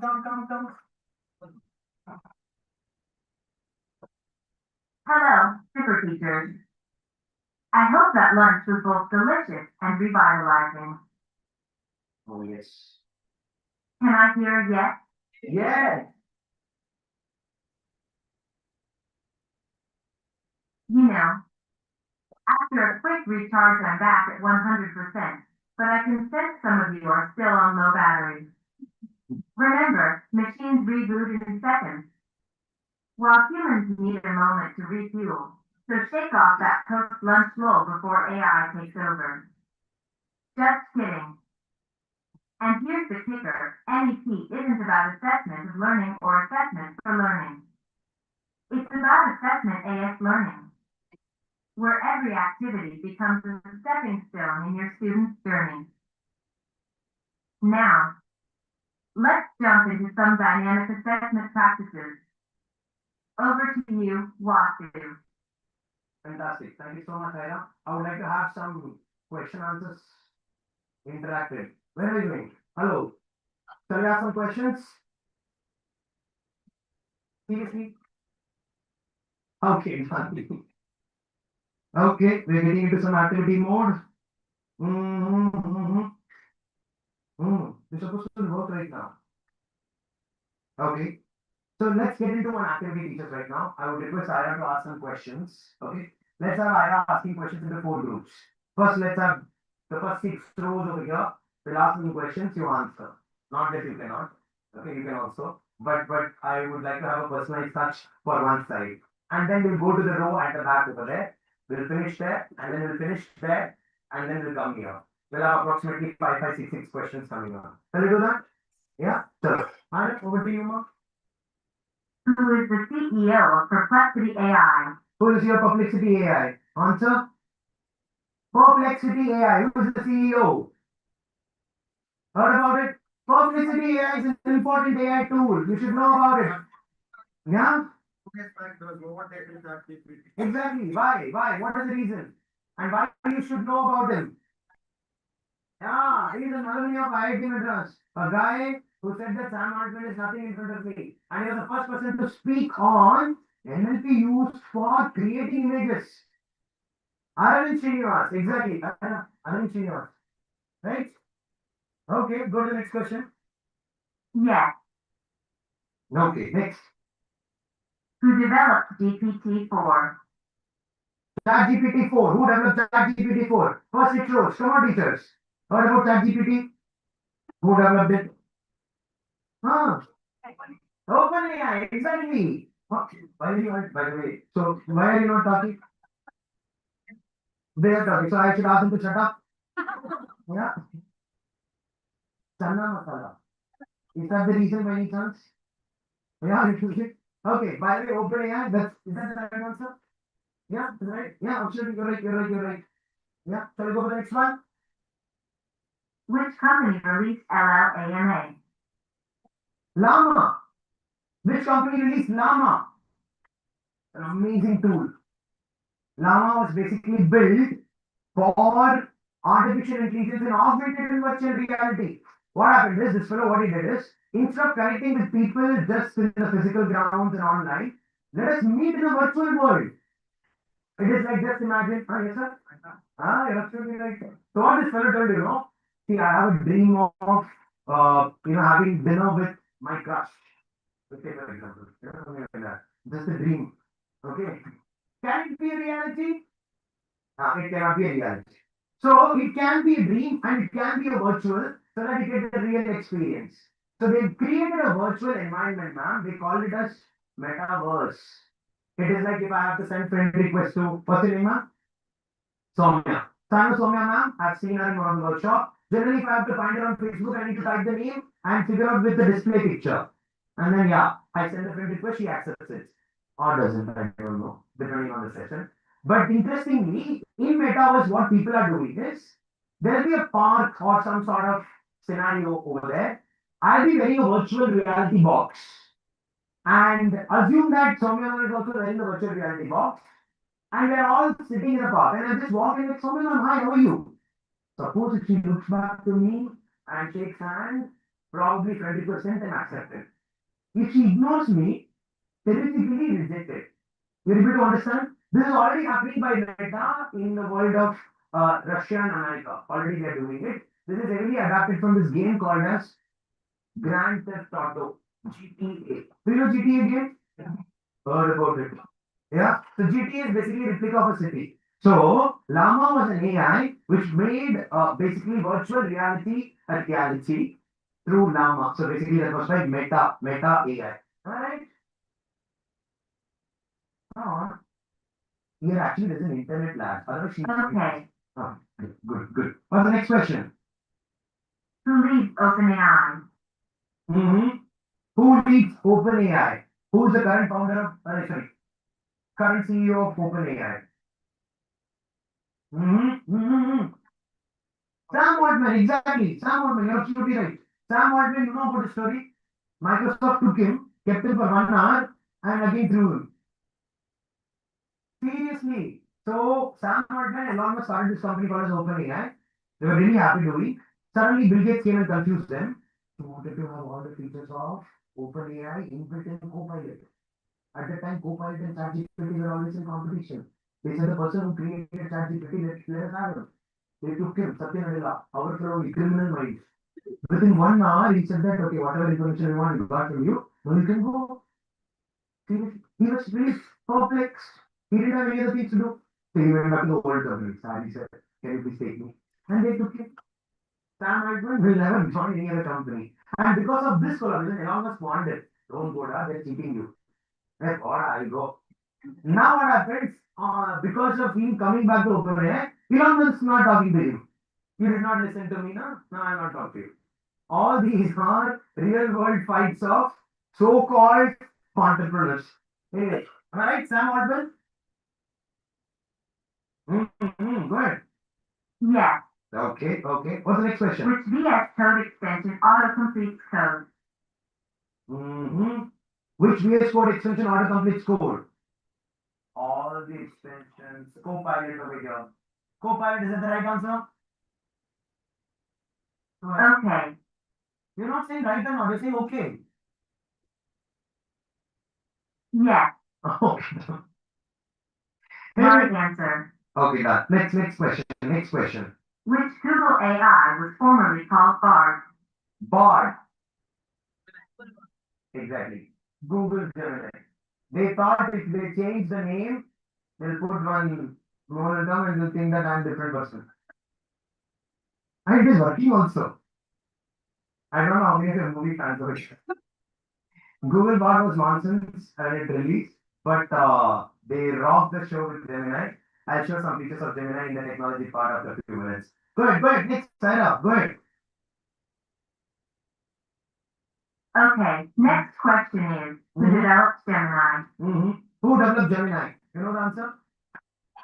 Obviously, Google. Sarah, walk a little bit up. Will you come up along with me? Can you climb? Say yes. Okay. Yes. Okay. Which company released Claude? Which company released Claude? Claude, you know Claude? Apart from ChatGPT, CLAUDE. This is another important point. You can make a note of it. It's a fantastic tool. I like Claude more than the ChatGPT. What is it called as? Anthropic. The name of the company is Anthropic. ANTHROPAC. So shall we go up right now? Okay, that's cool. Okay, I hope you don't fall. Which climbing? I don't know. Okay. Thank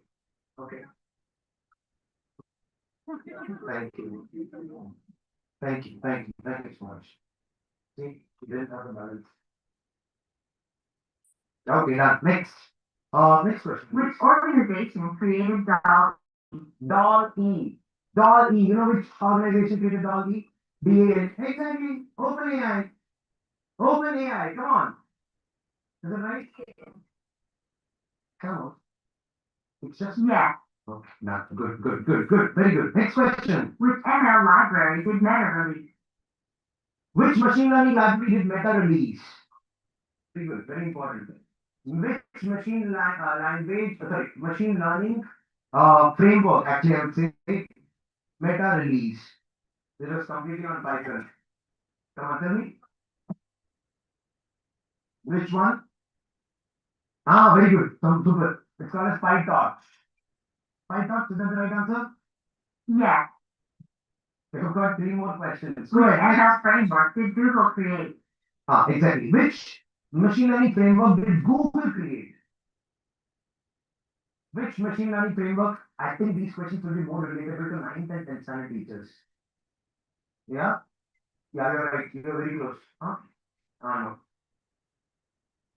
Oracle and Google too. But exclusively Google. Anyone else? It's called as TensorFlow. Heard about it? It's part of every Google product actually, TensorFlow. Correct. You're right. Absolutely. You have any other question? Which tool manages Python packages? Which tool manages Python packages? Any idea?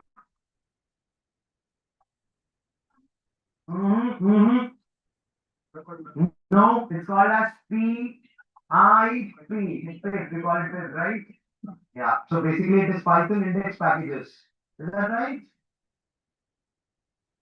More of a kit. You're right, you're absolutely right. Yes.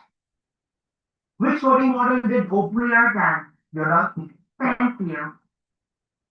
That's very good. Nothing doesn't right. It says something. Ends up now only. Are you coming on your own or am I holding you? Both. You are. Please get back. I know I'm scared. So go back, go back, go back. So I don't know why she stopped, but I've got few questions. Let that go. Thank you so much, Ira, for that. Lovely interacting with you. So first one is which company released our is that? I wanted to show you some more questions. There is this platform that was developed by IBM. Okay, IBM platform was the first AI platform that actually made a movie trailer purely using artificial intelligence. Exactly, it is called as IBM Watson. Have you heard about it? IBM Watson is one of the first artificial intelligence multimedia AI which made movie trailers. One of the movie trailers that it made was, you remember this movie called as Interstellar? Yeah, it was actually by IBM Watson. Nice, no? Anyways, one more question. Which tool manages, oh no, not that. Which virtual assistant is by Amazon? Which voice assistant is by Apple? Which voice assistant is by Microsoft? Cortana. Very good. It's called as Cortana. And Google is Google Assistant. Very simple. So that we did not want to talk much. Okay. What does the M stand for in LLM? M. What does M stand for in LLM? Large language model. You're absolutely right. Right. Last question. Last question. With which mobile network company did Perplexity AI recently partner in India? Exactly. That's Airtel. Airtel. And they gave completely free of cost. And for 1 year. And Perplexity has got really some good features. If anybody's interested, I would request you to download the app. It has got very good collaboration techniques. You draw a picture and upload it, you make an app for it. So DeepSeek is there. Yeah, DeepSeek is again generative AI model. Perplexity AI, I found it to be a little more professional. One AI model that is more like, what do you call that, sarcastic. Do I look beautiful? Yeah, very, very beautiful. You know, something like that. You will not know if it is telling the truth or not. Not Gemini. There is, Grok AI. Grok AI is by Elon Musk. Yeah, it is by Twitter or X Twitter, basically called as X. And that particular tool is called as Grok AI, and you will love it. This ability of you write your lesson plan on a piece of paper, ma'am, take a photo of it, upload it on Grok, and then tell that as per the NCERT chapter 6 of science, give me the lesson plan, will give you exactly the same format that you wrote and uploaded. That's what you wanted, right? Yeah. Grok can do that really well, really well. Anyways. That's it. Let's come back. Okay, I'm going to show you something. No, okay.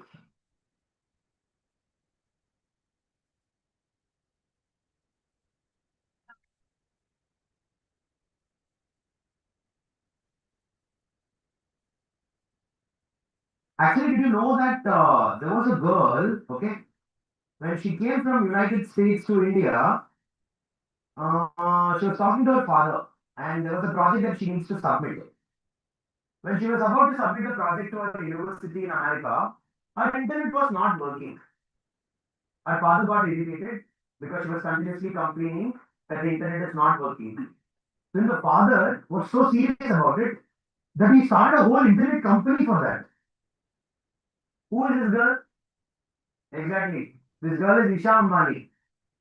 She told my internet is not working, it is fluctuating. Her father started Geo for that. If I tell my father my internet is not working, he is like, die. What else to do? Yes. So that's I would like to show you this as well. See this. One more marketing aspect before we go forward.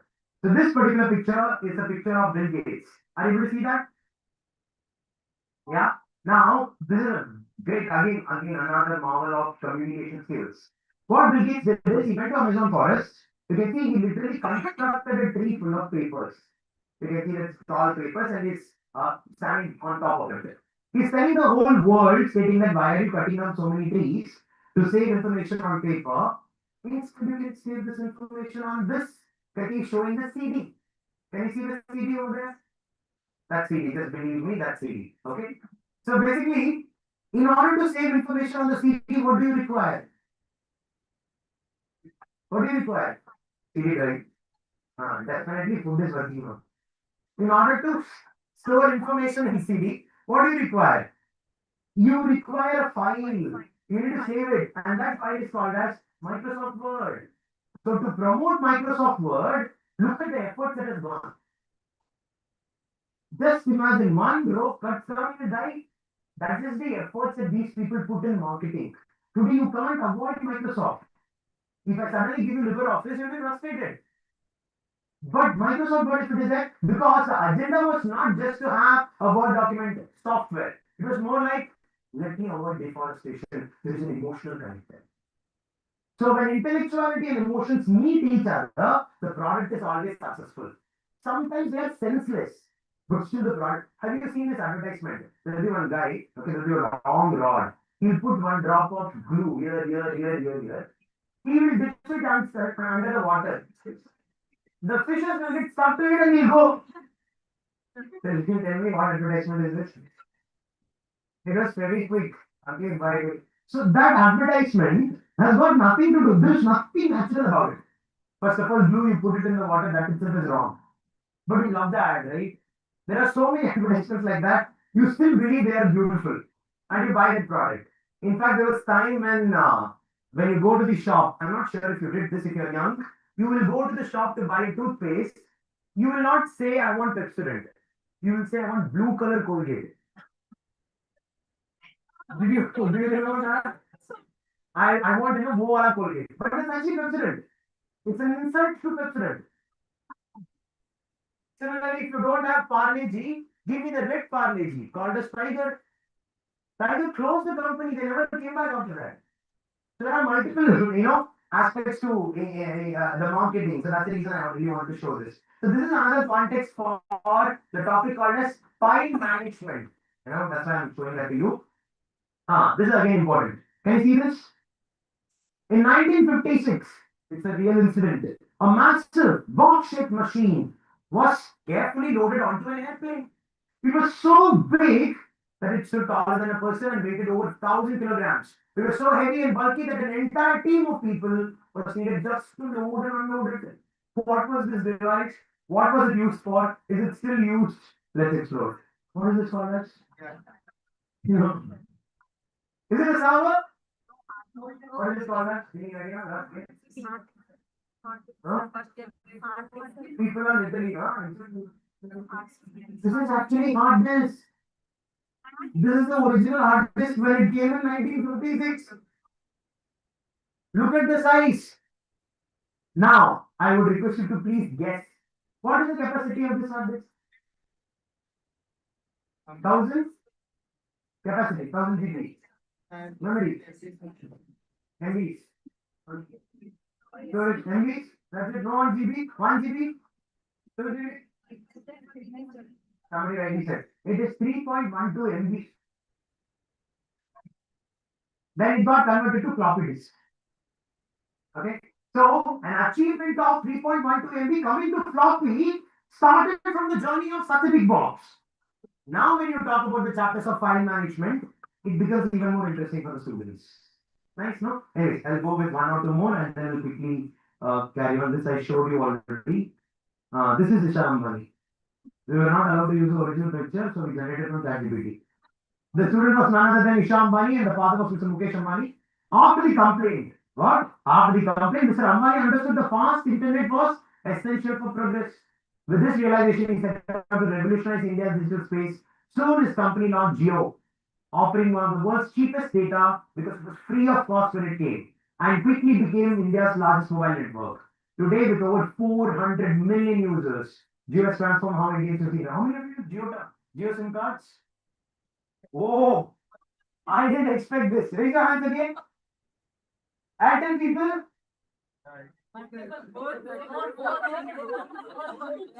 Oh, okay. Now it will be interesting. How many of you are Vodafone? No, right? I feel sorry for that fellow. One Vodafone over here. Oh, ex-Vodafone. Okay. Oh, BSNL, anybody is BSNL?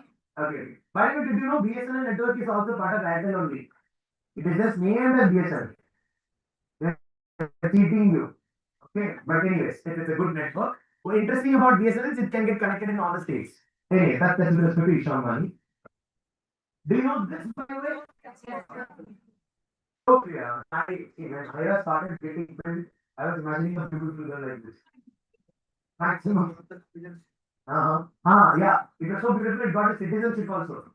Yeah, that's the point. So it's just like we can fight for rights. Why am I not married? You know, something like that. So basically, Dr. David Hansen built a humanoid robot named Sophia. By the way, is this called as a humanoid robot? During a live demo in 2016, he jokingly asked her, "Do you want to destroy humans?" And unfortunately, the reply surprised everyone. What consideration can AI truly understand the meaning behind its words? It said yes. And people were very uncomfortable. Just imagine Ira comes here and it's like, I've got a gun and I'm just going to shoot everyone. Nothing is there, don't worry. But the point is, it makes people uncomfortable about it, right? But interestingly, what happened was, there was an important topic called as AI ethics. It is there in your grade 9 ethics. Now you tell me what is important. There are two words, ma'am. One is called as ethics, another one is called as moral. Okay. What's your name, ma'am? The blue. Spooty. So suppose Spooty ma'am is, she's following the principle of being truthful always. She's surprised. Okay, just assume that you're following. She's following the principle of being truthful in life. Does this come under the category of ethics or moral? Moral. Let's assume she's morally she's female. What is your name? Spooty is a very good friend of Ashwini. Okay? Ashwini committed a crime in the school. They both are colleagues. Now, Spooty needs to go and complain this to principal. Okay? Why? Because Spooty has got another moral that she'll also be loyal to the friend. So there are two models. One, she'll be loyal to the friend, basically Ashwini, and another is being truthful. Now you tell me in this case, should Spooty go and complain about Ashwini to the principal, following the second model, or should she follow the first model, being truthful, and go and complain about Ashwini? Go and complain about Ashwini. Oh, you have to be loyal to the friend. How many teachers do you sit with in your staff room? All the four teachers are very lucky. Anybody else? What do you think she should follow? She should complain. Raise your hands. How many people say complain? Complain, she should go and complain. Put down your hands. How many people say she should be truthful? Raise your hands. Why no answer in between? Depends on the situation. If today I save her, tomorrow she should save me. You will write argument and agreement. Based on that, you take that call. This is exactly the scenario of moral dilemma. Moral dilemma, the moment it comes into picture, Spurti ma'am, that's when ethics come into picture. Ethics is not about moral, ethics is about an environment. If that's a school setup and there are certain rules to be followed, forget about your moral, you have to follow the rules. So here in this case, whatever the school's rule says, based on that, Spooty can manipulate and complain, or else she can manage both. I hope you're able to understand. So this particular concept, here it is all about AI ethics. This is an example to talk to the students. Now the students will be able to relate to it. Nice, no? Let's go forward and see one more, and then we'll close with this and then get into assessment. So basically, Sophia wasn't actually planning to harm humanity. She just didn't understand her words. Like a child who angrily says, "I will kill you," without understanding its meaning. After being reprogrammed with ethical guidelines, I'll repeat it. After being reprogrammed with ethical guidelines, Sophia's responses became thoughtful, saying, "I want to use my AI to help humans live a better life. like designing smarter homes, building better cities. I will do my best to make the world a better place. Blah blah blah. That is where Rajnikant falling in love with Aishwarya Rai is morally not wrong, but ethically terrible. I hope you got the point. I'm talking about the movie, not the reality. Anyways, let's go forward. Not this. I think I should say this. Anybody watch this movie called as Hanuman? Okay, this put one hyphen in between. So basically, what happened was it's a very simple story, not long. This movie became a huge hit, and it was mainly appreciated for its extreme graphics. They're like, wow, fantastic graphics. But interestingly, this movie is not a hit because this movie was good. This movie became a hit because there was another movie released at the same time, which was pathetic. What was that movie? Exactly, the other movie was Adipurush. They spent 600 crores on Adipurush and it was like Ram came with Chinese bed like, but Hanuman was comparatively more logical. Why was this comparatively less costly? Because they used a tool called as Mid Journey. How many of you know Mid Journey? Heard about it? Again by OpenAI. It's a generative AI tool, fantastic tool. Now Google is actually adopting it. Google has become so serious now right now. There is this topic called as Google VO3. You know the concept VEO? You don't know. Anyways, right after the break, we're going to discuss that only. It can generate videos, ma'am, for your dialogues. Ma'am, it is terrific. I'll tell you, you upload your selfie with your children or whatever it is, and you just prompt, make everyone fight with each other in this picture. This is not fitting. It's generating and it is flawless. VEO3, Google VEO3. You can use VEO2 for free. In fact, as I'm already there in this zone, do you want to see this live? Check this. So you can get into this particular area called as Google AI Studio. But right now, let me use widgets. Okay. Now, say for example, I go to the script over here. No, I'll go to VO. Okay. So can you give me some prompt? I want an Indian teacher, tired and exhausted, right after lunch, and attending a class. Make it zoomed in. I don't know what will happen.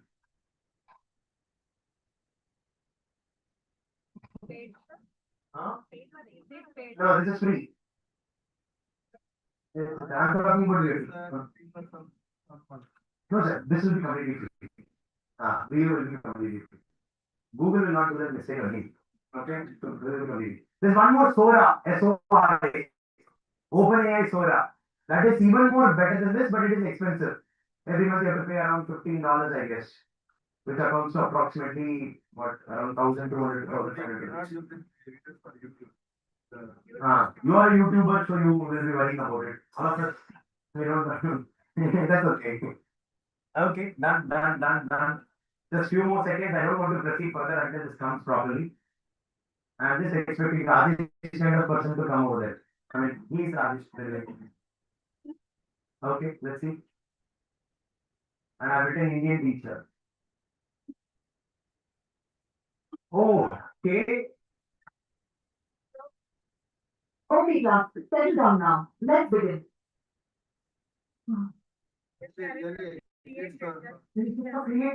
Okay, class, settle down now. That doesn't exist. Look at the precision. Look at the noise of the back. Settle down now. Let's begin. The clarity. And she's very sorry.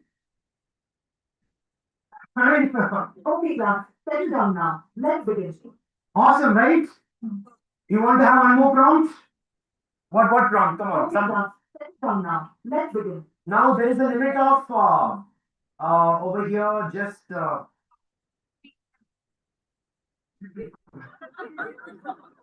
one. Okay, shall we have something related to PTM? Okay, done. So a teacher politely listening to angry parents. What is the teacher politely listening to angry parents?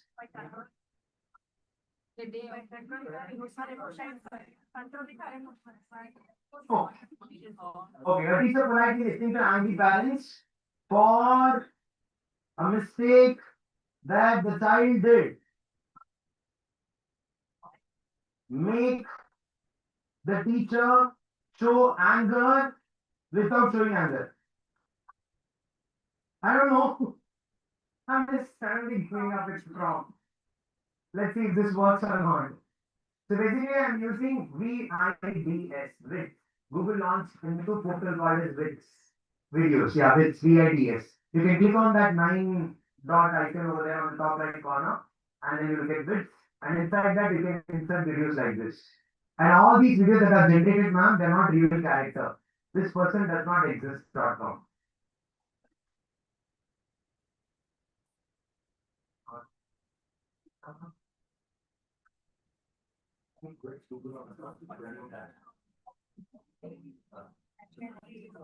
Google Bits, VIDS.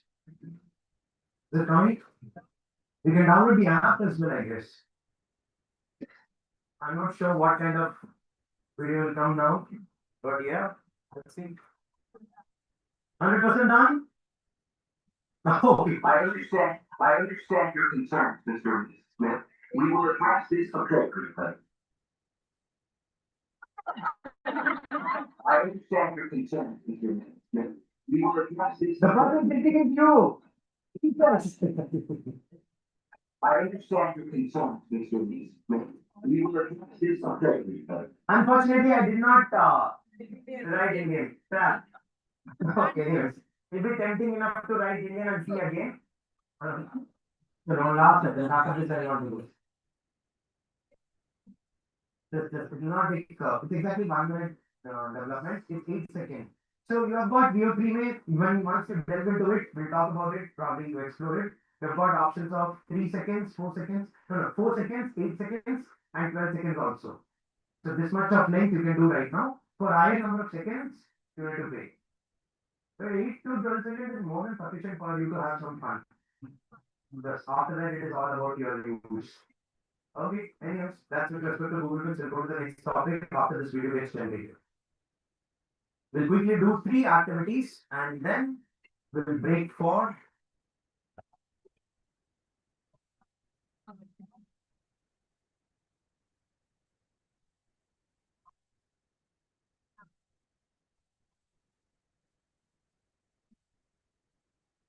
it's 85%. Let's see. You can access this even more in detail in Google AI Studio. I wanted to talk about this later, but anyways, up there. Okay. I understand your concern, and I assure you, we are taking this matter very seriously. This is unacceptable. We expect better. I understand your concern, and I assure you, we are taking this matter very seriously. Can you see the teacher angry, but not showing it? I understand your concern, and I assure you, we are taking this matter very seriously. This is unacceptable. We expect better. I understand your concern. Anyways, nice. So now it's very difficult in the future to find out what is true, what is not. Look at the detailing, man. You know, once you do it on your laptop and you zoom it in, you will be able to see the pimple of the teacher also. So accurate. And in fact, if you want to actually get into this, there are multiple companies working on it. There is this website called as thispersondoesnotexist.com. Can you see this guy or girl? I don't know. So basically, whatever got generated right now is not a real character. It just got created. I'll show you. Let's refresh this again. This is another one. Just now got created. This website is called as thispersondoesnotexist.com. I'm not joking. You just try it on your mobile phone. Again, you try it again. See? What's really crazy about it is this fellow looks like Mark Zuckerberg. Yeah, will not come again. Parleji maybe, no? I don't know. No, if you get into the details, it's very difficult to identify if it is true or not. So actually, I'm not sure how many of you know this. Students these days fall into the trap of talking to Instagram users who are not real. Okay, and these Instagram users who are not real, they run bots, BOTS, they call as robots. Okay, such kind of IDs in Instagram is called as fake Instagram, right? It's called as Finsta, Finsta, Finsta. So it's not original. A newly termed word that I came across. Finsta, Finsta. And they use this person does not exist.com. Now what you have to do is you have to just download this image, upload it on ChatGPT or Grok, and give more results of different dresses, different attires, different hairstyle, and the same picture will come with multiple styles. And that you can upload on your profile. Forget about this. You upload your own picture, okay, and you change your hairstyle and whatever. Suddenly you start falling in love with yourself. How beautiful you were actually family. Something like that. Okay. Anyways, let's quickly go to activity 4 teachers, 3 continuous activities, and quickly go for the tea break, and then the technology and the assessment. That's it. That's it. Smart home meets Python. I would like to quickly request you to please write which Python concept does this reflect. Which Python activity number 4, page number 6. Activity number 4, page number 6. I would humbly request everybody to write something on the paper so that Bitfinani people know that we did something here in the session. Okay. The first one, the motor automatically stops when the overhead tank gets full. Which Python concept does this reflect?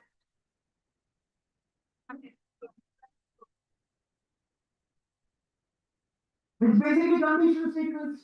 You're right. If condition, the motor automatically stops and the overhead tank is full. Yeah, it's if condition. Room lights change color based on the temperature. Example, blue for cool, red for hot.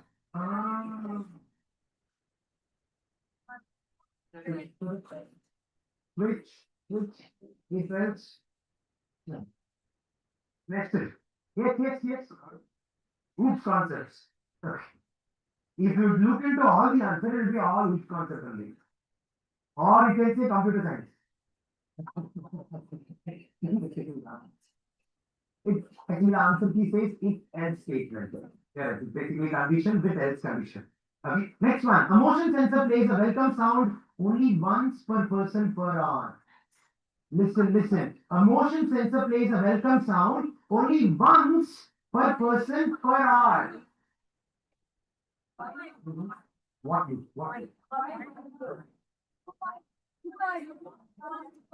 This is basically while loop. You perform an action once until the action breaks, you wait. Well, it can be for loop also, but here the answer is while. I guess that's how basic. The second is simply checking until all doors and windows are locked. This could be both for loop and while loop. Again, looping statements. Very good. Garden lights turn on daily at 6 p.m. and stay on for exactly 3 hours. See, again, all birds and very good. You're close. Garden lights turn on daily at 6 p.m. and stay on for exactly 3 hours. 2 variables. Time has to be 6 p.m. It has to be on only for 3 hours. Think. No. That's it. No condition. Condition is also there. So, what do we call this? One program includes both loop and condition. It could be called as, sorry, I said no. Basically a function. So you have got 2 operations. It is happening daily. You just have to call it function. That's it. You're able to understand, right? Pressing a single button closes the curtains, dims the light, and starts the air purifier. Functions. Pressing a single button now closes the curtains, dims the light, and starts the air purifier. If condition, a very function over here. It's one simple statement of condition. If so and so, turn on all these. That's it. Yeah. The AC adjusts. I'm so sorry. That's it. Mano got carried away with the camera. The AC adjusts its fan speed automatically based on the current temperature. This is very good. The AC adjusts its fan speed automatically based on the current temperature. Sorry, ma'am. IoT is fine. Okay. Conditions. We are talking about a function concept of data. I'll repeat it. The AC adjusts its fan speed automatically based on the current temperature. While is there. Very good. Lift is not required. This is required. This also you can do. Very good. Very good. With that also you can do. You can have a range of this thing and you can do that. Okay. Okay. It could be list as well. Anything else? Anything else? Anything else? Again, there are given functions will be as answer for this. Okay. But anyways, I'm more convinced with the list. Okay. Anyways, that's okay. The kitchen chimney keeps running as long as the stove is turned on. While loop. Perfect. Perfect. The smart fridge checks every hour and unless if milk or eggs are missing. Oh. No. The smart fridge checks every hour and alerts if milk or eggs are missing. I'll repeat it. The smart fridge checks every hour, every hour and alerts if milk or eggs are missing. This, see, if condition is there. Loop should have, you're right. It is more of artificial intelligence, don't you think so? They are not mentioning one or two commodities, it can be anything. So somewhere I would believe this to be part of machine learning, that's what they give us an answer. Okay? Or IoT. They have not included IoT in this complete list now. Last question. Next question will be very interesting after this. A morning alarm triggers music to play automatically at 7 a.m. every day. Simple. What is this? Family summits. That's it. And, oh yes. This should be loop also. I got loop as an answer. I'm not able to say wrong to you. You're right. Anyways.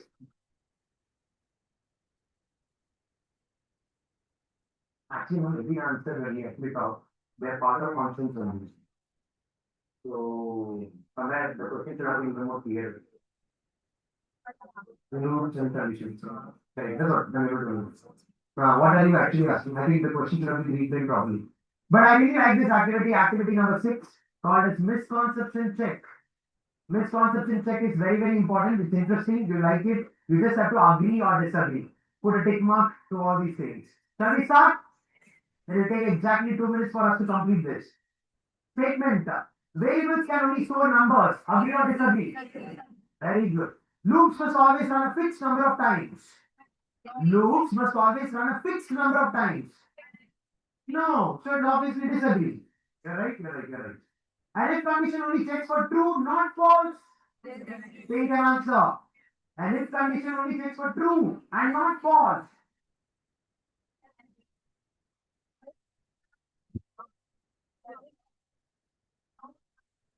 Yourself. I'll repeat it. And if condition only checks for true, not false. Do you agree or disagree? How many of you say disagree? How many of you disagree? How many of you agree? Very good. So if condition only checks for true, not false, is absolutely correct. So basically, in reality, else doesn't actually exist. So if else is not there, else was actually found out later after 15-20 years of condition. Earlier people used to write the statement, if so and so do this, if not so and so do this. There was nothing called as else. I hope you're able to understand. With that perspective, I think I should agree. A function is the same as a loop because both repeat things. I'll repeat it. A function is the same as a loop because both repeat things. Agree or disagree? Obviously disagree. AI and machine learning are the same thing. They are brothers of the same family. Correct. AI is an umbrella term, not even brother. Offspring, parent and child. Yeah, offspring. Right. See, this one. AI and machine learning are the same thing. Disagree. AI always gives correct answer because it's smarter than humans. This question is actually for one boy who was running away with it. The internet mostly comes from satellites, not cables. The internet mostly comes from satellites, not cables. Obviously, after today's demonstration, we should definitely say disagree. Machine learning models automatically understand right and wrong on their own. Machine learning models automatically understand right and wrong on their own. Agree or disagree? Disagree. You're right, you're right, you're right. Computers understand the English language the same way humans do. How did we know? Disagree. Data science is just creating charts and graphs. No? What else then tell me? Tell me. Data science, what else? Apart from chart and graph, what else does it do?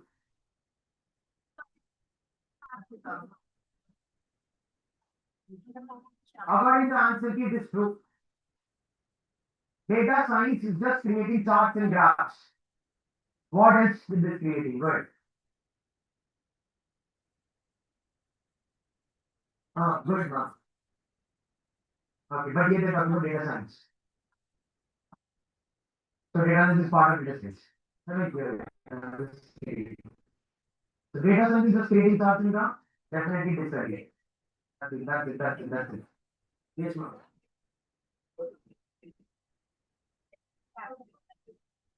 Only store the numbers. So you have to disagree. Correct. Did I say agree? Teachers, variables can only store numbers. Disagree this. Yeah? I'm not agree. Sorry for that. Okay, sixth one, A always gives correct answers. Disagree. Disagree. Definitely do not give correct answer all the time. Eighth one, whatever. Eighth one, oh, machine learning models automatically understand right and wrong. No. But right and wrong, how will it know? Right and wrong is not wrong. Huh? Right and wrong is a function of emotion. Right and wrong. See, if you label right and wrong and you put some information, yes. But here it is not that context. Good confusion. Very good. Needed. Good. Yeah, that's it. Last activity before we go for the break. Called as activity 7. Student response analyzer. Look at this question, ma'am. This is all about assessments. Below are student responses to simple questions. Identify which response reflects correct understanding, surface level learning, guessing without logic, misconception. So there's going to be a question below, and students have answered. There are 4 students who answered differently. You need to tell which student has understood the concept correctly, who has got surface level understanding, who is guessing without the logic, and who has got the misconception. For example, what does the following code do? For I in range 5, print hello. So student is saying that it prints hello 5 times. So do you think it's correct understanding or surface level learning? Guessing without logic? No? Yeah, it's absolutely correct understanding. Very good, very good. Now he says that it stores hello in a variable. Very good. It stores hello in a variable. What is it? Is it surface level understanding? Guessing without logic? Misconception.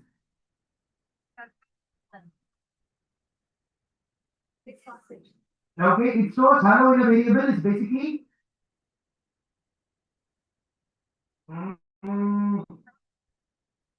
should be a misconception, right? So it stores hello in a variable is definitely a misconception. It's not right. It doesn't store hello in a variable. It's basically displaying it. That's right. For I in range 5, you have to write it's misconception. It checks if hello is in range. This definitely is surface level. It loops something, I guess. It's getting rid of logic. You understood? Can you do it for the next question? Which is or what is a phishing email? A fake email designed to steal personal data. I think correct answer. Obviously correct understanding. An email with too many emojis and stickers. An email with too many. No, I think this is right. An email with too many emojis and stickers will come in your spam email, right? So they do not know exactly this. Probably this is surface level understanding. An email asking you to click a link to win a prize. Correct. This is definitely guessing without logic. And finally, a virus that makes your laptop slow. It's a misconception. You understood? See, a virus that makes your laptop slow is the right statement. But is it the right answer to the question, what is a phishing email? You understood? That's it. I'll not disturb you further. We'll do the remaining activities after you come back, but wait.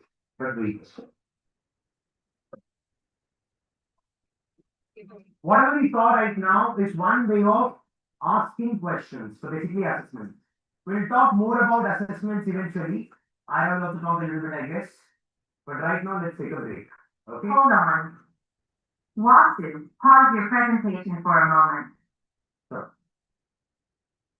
I did. Our super teachers have earned another boost, and I can already smell the tea and snacks calling our name. So let's take a quick peek. Okay, done. Anything else? Brilliant minds. What? I missed you. Don't wander too far. We'll reconvene in 15 minutes. Okay, that's great. Fully refreshed and ready for more CESS Gems magic. That's it. You want to go. 3 o'clock is the time, teachers. 3:15, please be back. Stop at 4 o'clock. We'll end the session, I guess. Okay, let's have a small break. The TV served outside the same place. Come back. Yes, ma'am. Teacher.